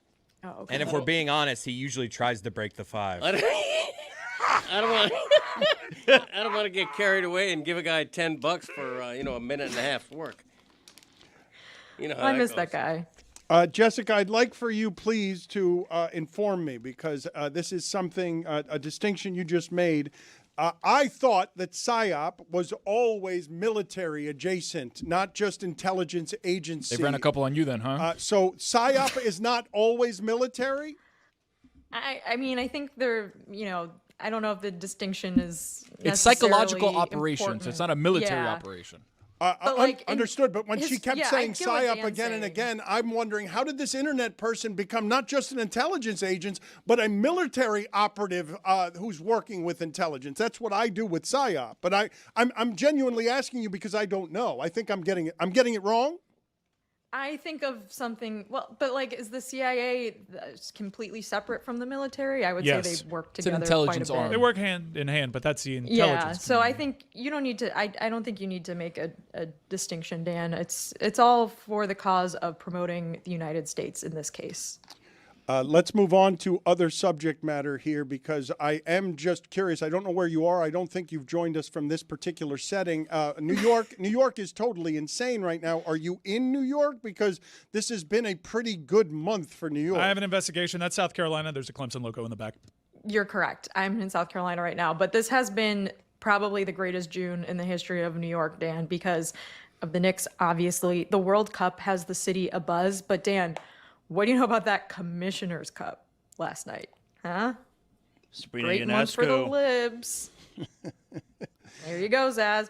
So now we've got a possible scenario where Mike, were you the one that called it the domestic double, or what were we calling it? Yeah, the Knicks won the treble. They won the NBA Cup, the Eastern Conference, and the NBA Championship. Okay. That's a treble. So we could get that for the Liberty as well, although their playoffs are differently set up. But we could get a Commissioner's Cup for the Liberty and then a Liberty Championship in the same season that the Knicks won the NBA Cup and then won the NBA Championship. Dan, that would be, I think this would go down as the greatest year in the history of New York basketball in the city. I don't know how you could top it.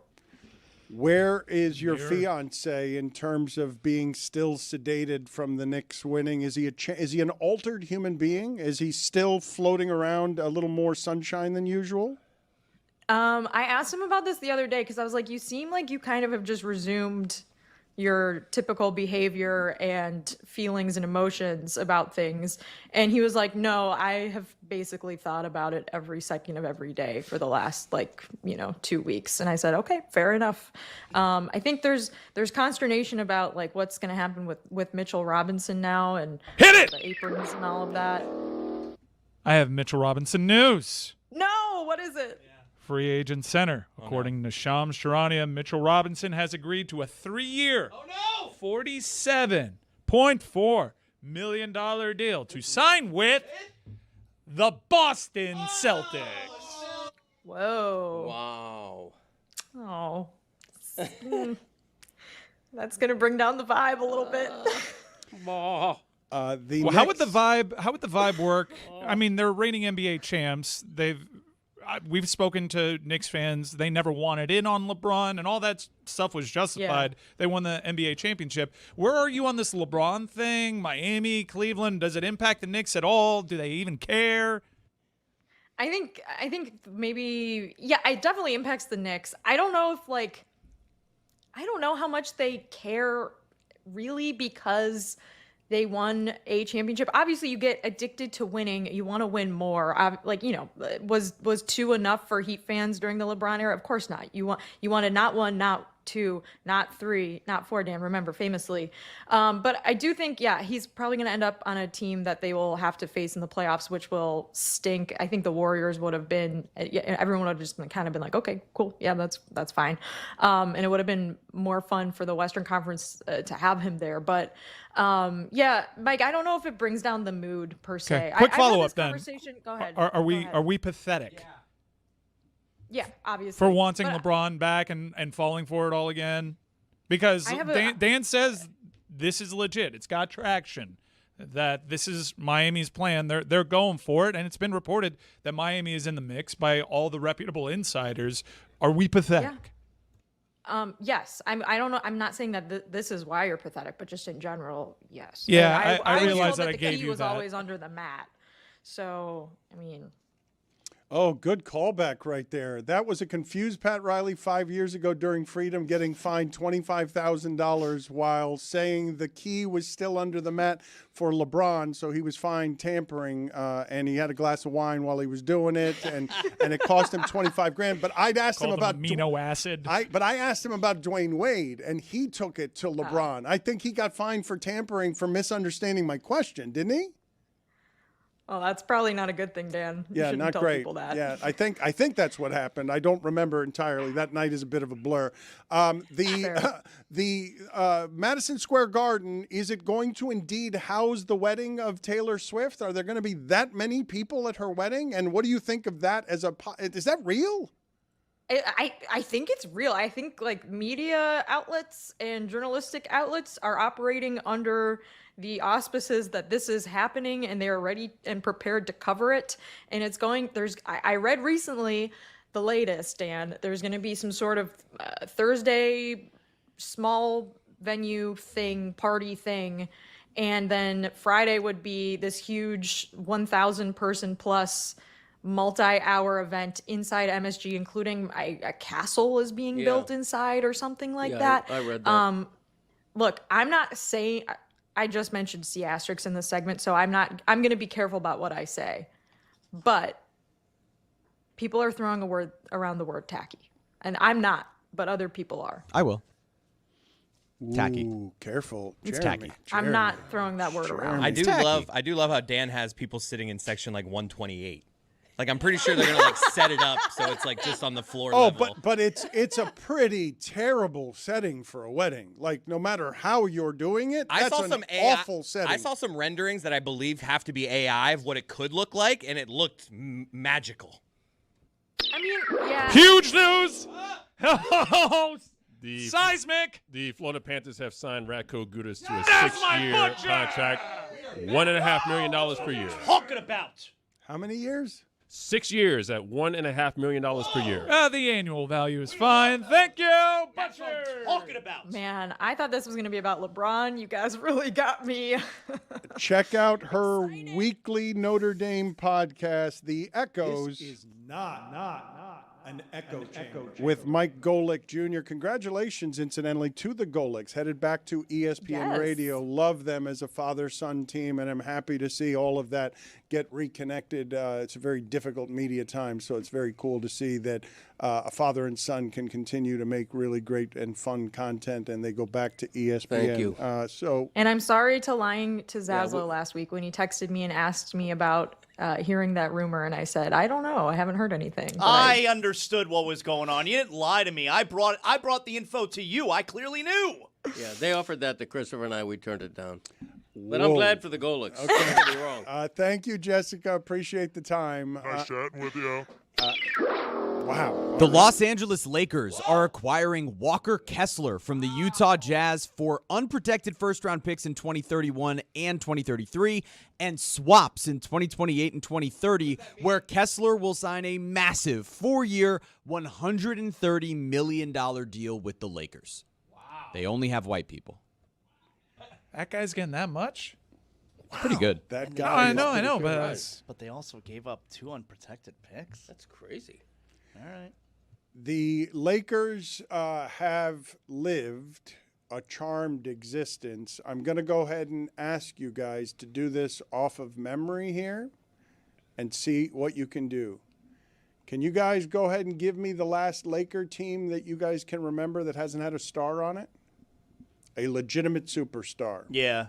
Right after Magic left, and I feel like Sedale Threet was their best player for a couple of years. Eddie Jones, mid 90s. So mid 90s, like that run. Okay, no matter what, think about what just happened in New York. Okay, New York's a plenty big city, so whatever credit you're giving to Los Angeles, what an amazing run of superstars they have had in Los Angeles when you can transition fairly effortlessly to Shaquille O'Neal, to Kobe Bryant, to LeBron James. The Doncic thing, the way they redid that team at the end of LeBron's career is a fairly amazing achievement for the Lakers to always be in the superstar game. Dan, I actually brought this up on my podcast yesterday. You can go way before that, all right? It's Jerry West to Kareem, to Magic, to, that small period that I just referenced, to Shaq and Kobe. And then it was just Kobe, and then LeBron, and now Luke. Like they had some slim years between Kobe and LeBron, by the way. 2017 is rough. I'm looking like Julius Randle. That's true. They had like 2 years where it was Brandon Lonzo Ball, Ingram. Brandon Ingram, Okay, Josh my Hart. bad. I thought that I'm just remembering Kobe forever. Like, I just feel like there's a Kobe stretch there where he asked to be traded to the Clippers, and that was as turbulent as it got. But point stands on that team and that city are able to reinvent themselves in a way that's a bit crazy. I want to move on to something here, even though we don't do much in the way of previewing. I do want to honor and talk about for a second the game that the United States plays this evening, okay? Wherever it is that you are in American soccer, and if you've been listening to this show for a while, you remember how excited we got about Landon Donovan scoring late and the United States men having an achievement that, while it pales compared to what the women have done, having an achievement that made it feel like soccer from that moment on was going to do nothing but grow in America in a way that would make it so that when this World Cup arrived, we would not be having to summon some lost-to-go momentum. We would have 20 years. What is it, 15 years? I don't know.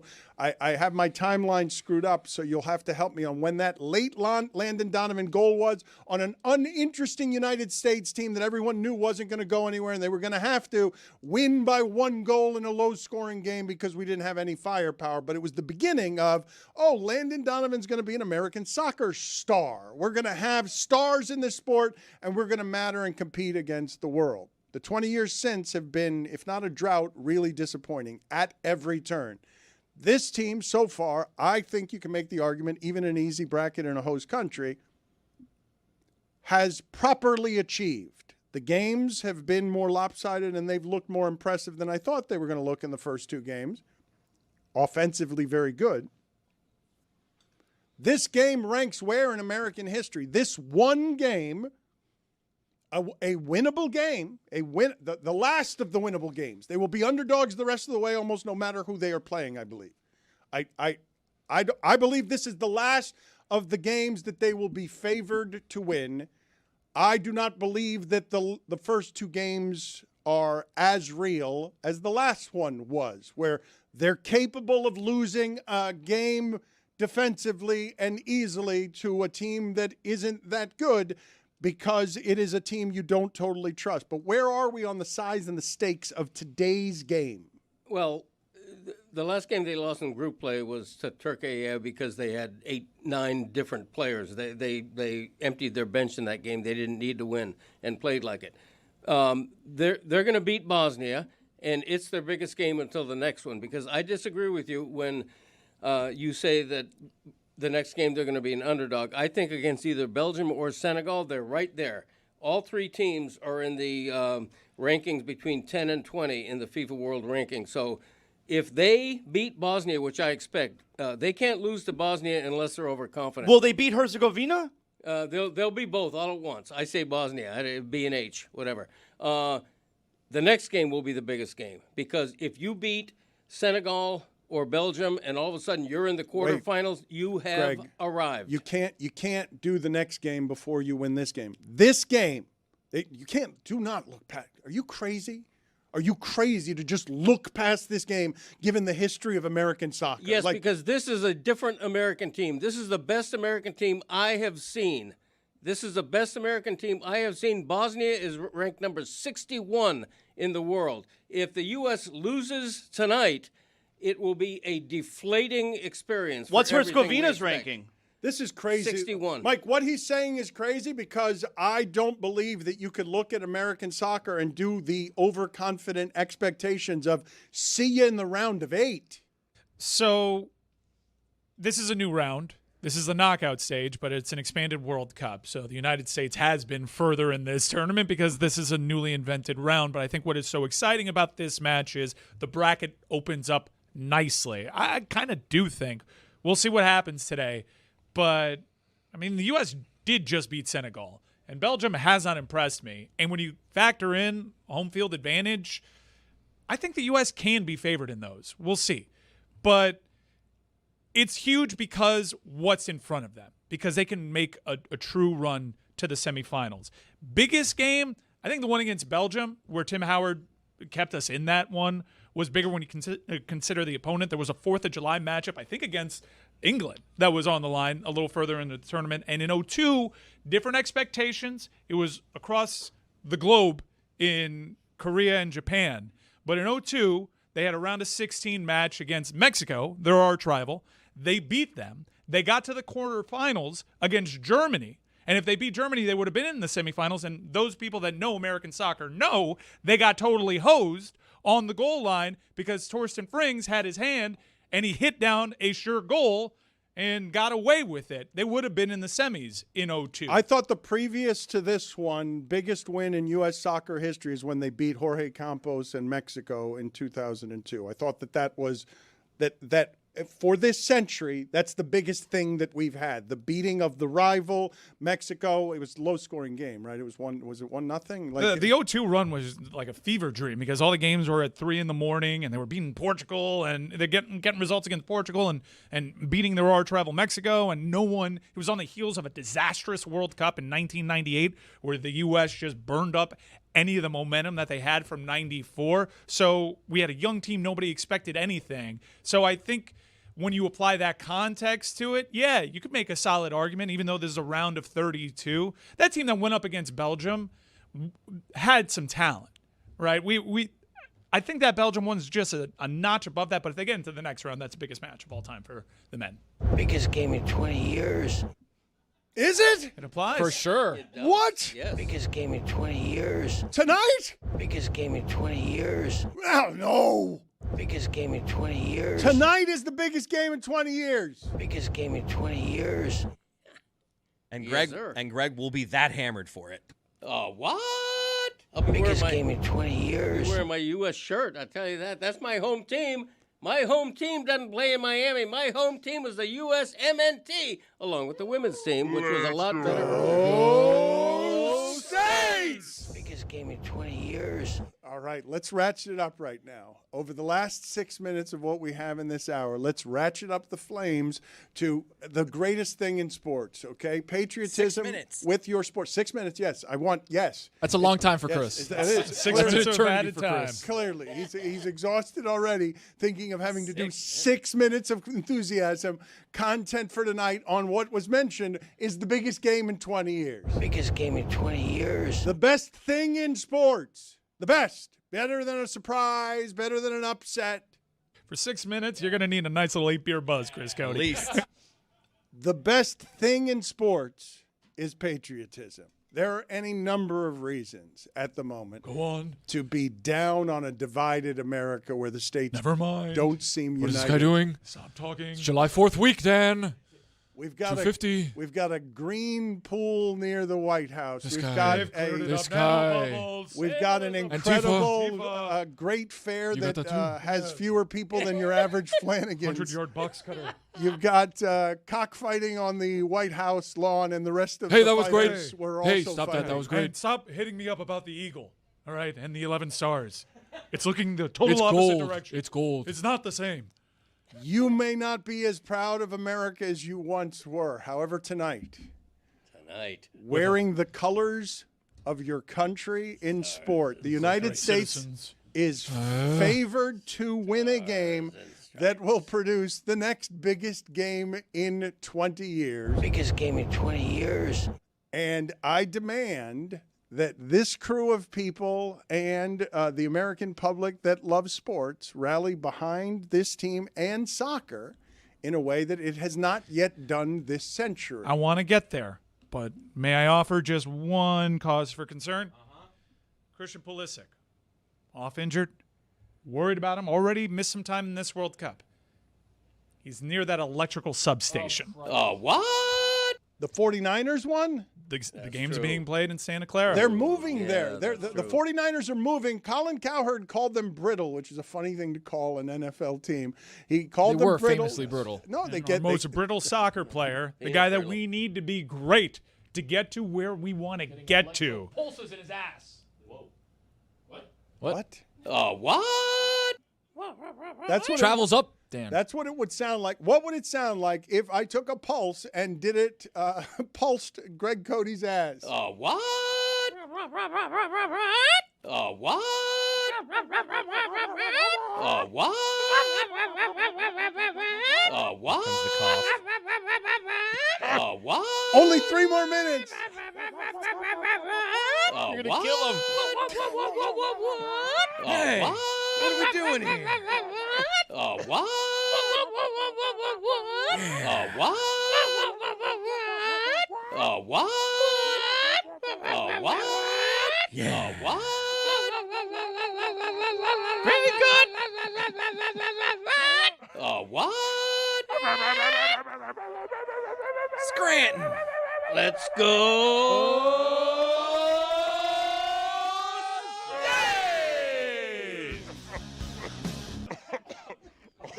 2.5 minutes left. All right, now Chris is ready. I appreciate that. Too thin. Greg has been doing that sound. That sound for 40 years. I've heard. Yeah. I would have been on the catchphrase countdown, but I couldn't figure out how to spell it. How do you spell that? So wait a minute. It's not in your top 20? Well, I'm not saying. I mean, we haven't announced that yet. It could be. What? It could be. You know what? It's a top 71. It's adding top things. 71. Okay. What? What is it supposed to be, Greg? Is it like parrot very good, or is it like a different animal? You know what? Tony's onto something. I think it may be related to very good. It's like it usually the into a very good. You should know. Hey, you know what? Maybe. It's a good point by Tony. You did. You fogged up your glasses. That is not where I expected to end up, hyping up the biggest game in 20 years in American soccer. We've derailed into, I don't know when that started. I know that I've heard it since the Herald newsroom. Yeah. I have heard, you have been making that sound, and I'd like to know the origins of it, and I don't think it's in your top 20. I'm guessing you forgot about that sound, which you have made for more than 40 years. You know, it's a variation of when you say something surprising to me, and I go, "What?" It's just it's sort of a taking that and leaping with it. So it took us a few minutes, and by a few minutes I mean a few hours, but we Still a few finally minutes, though. found the Roy video, the terrible interview with Sergei Bobrovsky, where he went on an expense account to Canada and came back only with a guitar riff. Been in many All-Star games, and right now you are in the All-Star skills competition tomorrow. You're in the one-on-one competition, and you probably don't know what's going to happen. So are you just going to go ahead and have fun? What are you going to do? Yeah, to be honest, I don't know what happens in next hour. So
So as we bring Juju aboard here, I do want to mention the most recent report from Shams Charania that LeBron James is willing to take a minimum contract with the team that he signs with. I think that's just PR. I think it's just, hey, I'm willing to go to the team that makes me happy, best chance of winning, et cetera, et cetera. Money's not a thing. That doesn't mean that he's going to sign for the minimum. Do you think if it is true that would level the playing field between Golden State and Miami? No.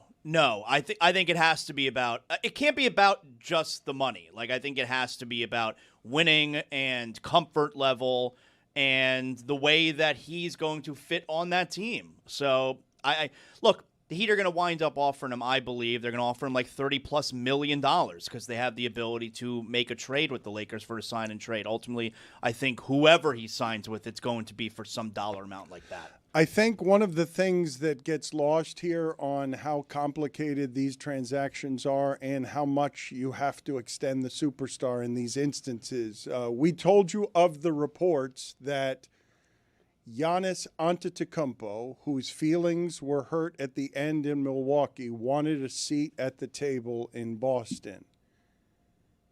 And Boston was uncomfortable with that. He's got a seat at the table here. Before he comes here and before all of that happens, in order to convince Giannis of how it is that it is a good idea for him to come to Miami, you guys should know that all of these pieces and plans are put in place with him, discussed with him, and of course, at this point in his career, the specifics of how Giannis would want this built, if Giannis could get LeBron James, you don't think Giannis would want that? Like what just best guess on what Giannis would want and how he would want it. Those conversations have already been had. These agents and these economies that move cities like this, there aren't many guys like this. There are not many, probably less than a dozen. Shaq was the first time Miami actually experienced this. He gets to town, oh, look, Shaq's in charge. Like, it happened like that, where Shaq comes in and he's like, yeah, I'm not on your media schedule. We're not doing things. I come here with all of what my resume is and my past is, and this is how I expect things to be here for me. And then the organization had to sort of shape shift around him because Shaq was a monster star unlike any that they've ever had. They've just got another one. Like, he comes in here with a whole bevy of managers and plans on what he wants the next 4 years to look like on his money making. Giannis isn't here to take a small swing, and he's not here to wait a year either. He's already wasted the year. This year is not about wasting that year. We're going to bring in Juju now to talking about an assortment of things, including the updating of the polls. Juju, what do you have for us, though, in terms of fresh ideas, new topics, some things that we should have talked about today that we did not talk about? Yes, sir, man. First of all, I'd like to say, Viva la Mexico, man. Everybody knows if you're my closest friend or any of my friends, you know I'm 1% Mexican, and I flaunt that to the highest ability, you know what I mean? Salute the little Mexico. Rest in peace, young Scooter. But I got a little movie date coming up with the old lady, and we always get to pick our seats before we go, and we always just want to get as far away from people as possible. But in that process, I thought, movie theaters, I got an idea for you.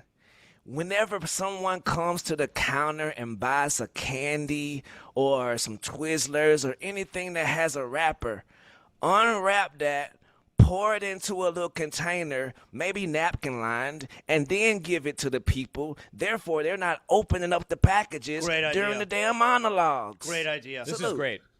It's applause-worthy. That's a good idea. This is innovative. Applause-worthy idea. Put it on the poll at Le Batard Show. Is the idea to pour the contents of the movie theater box into a tray applause-worthy? Yeah. Is it? You think that's that good an idea? Yeah, a lot of times, save the movie theaters. Well, and a lot of times, you're you're opening the box of candy that you have, but it's totally dark. You can't even see what you're doing. It's like pour the Raisinets into a cup. Yeah. So you're just eating it like popcorn. A napkin-lined bucket tray situation. Think of a small fry from the football game. They give it to you in a little tray, throw some napkins in there, bada bing, bada boom. Great idea. It's been a second since we've gotten some entertainment options from you. What are you recommending these days in terms of television shows that people should be watching or anything streamed? Oh, yes, sir, man. I got the top 5 TV shows that you should be watching right damn now. No OLIs. Number 5, Sugar. There's a shocking With plot my- twist. The twist plot in twist Sugar. in season 1 of Sugar. Shocking. Mm-hmm. Salute the CF, and the F stands for Pharaoh. Number 4, I Will Find You on Netflix. Oh, yeah. Can you tell me something, Greg? Do you know who Colin Farrell is? Can you name anything that Colin Farrell has been in? I've heard the name. I could not name anything he's been in. You want to try and describe what he looks like? Do you have any idea what Colin Farrell looks like? Heavy set Englishman. You must have saw the Penguin. You asked me. I did. Am I right? No, you are not No. right. Okay. My bad. Number 3, Cape Fear on Apple TV. Juju, you like it? I just Girl. finished Widow's Bay right now, so I'm moving to Cape Fear next. Yeah, Widow's Bay and Cape Fear, they seem like they would be the same. Cape Fear is the real deal. Widow's Bay was playing with us. You did. I saw the first look. It's got great acting in it, and Javier Bardem is almost always good. But having seen the original Cape Fear and then watching the writing in the first of those episodes of Cape Fear, I checked out. I'm like, the writing on this is really hacky. Like, it's not. The actors are great, but the writing is not very good. But anyways, I'll give it another chance. Number 2. Ooh, Dan, you ever thought of writing a script? You are one of South Florida's best writers in history of the world. We should hop on that. Doggy hear that idea. Number 2, House of the Dragon. Girl.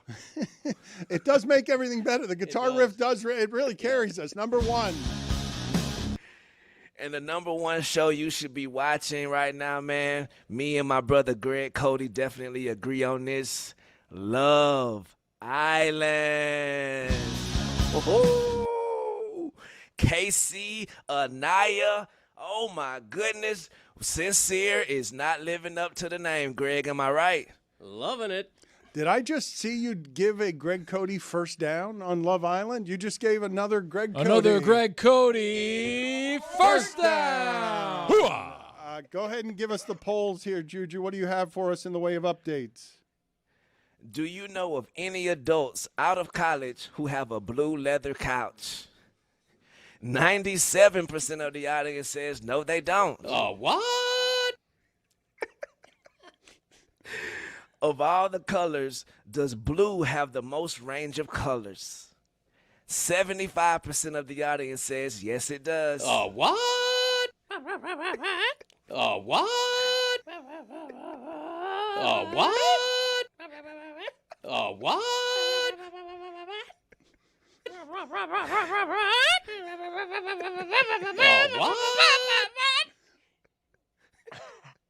If your jersey were retired, would you let your son wear it? 58% of the audience says no, they would not. Oh, what? Close vote, though. Right. Also, did y'all hear the Ben Simmons to Miami? Zaz, what you think about Ben Simmons in Miami, bro? I mean, I think the team has to want you. It's not really always just the other way He's around. like, yeah, I'd love to go to Miami. It's like, we bet. I'd like to play for the Heat also. See how that goes. Hello. Are you a creature that cannot be trusted if you're using a knife and fork on a donut? 88% of the audience says yes, you are. Oh, what? Oh, what? Oh, what? Oh, what?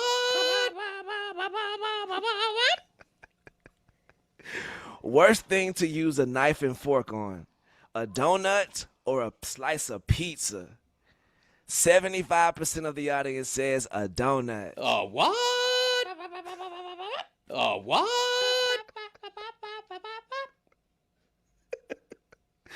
If you're eating a slice of pizza with a knife and fork, should you be kicked out of the establishment?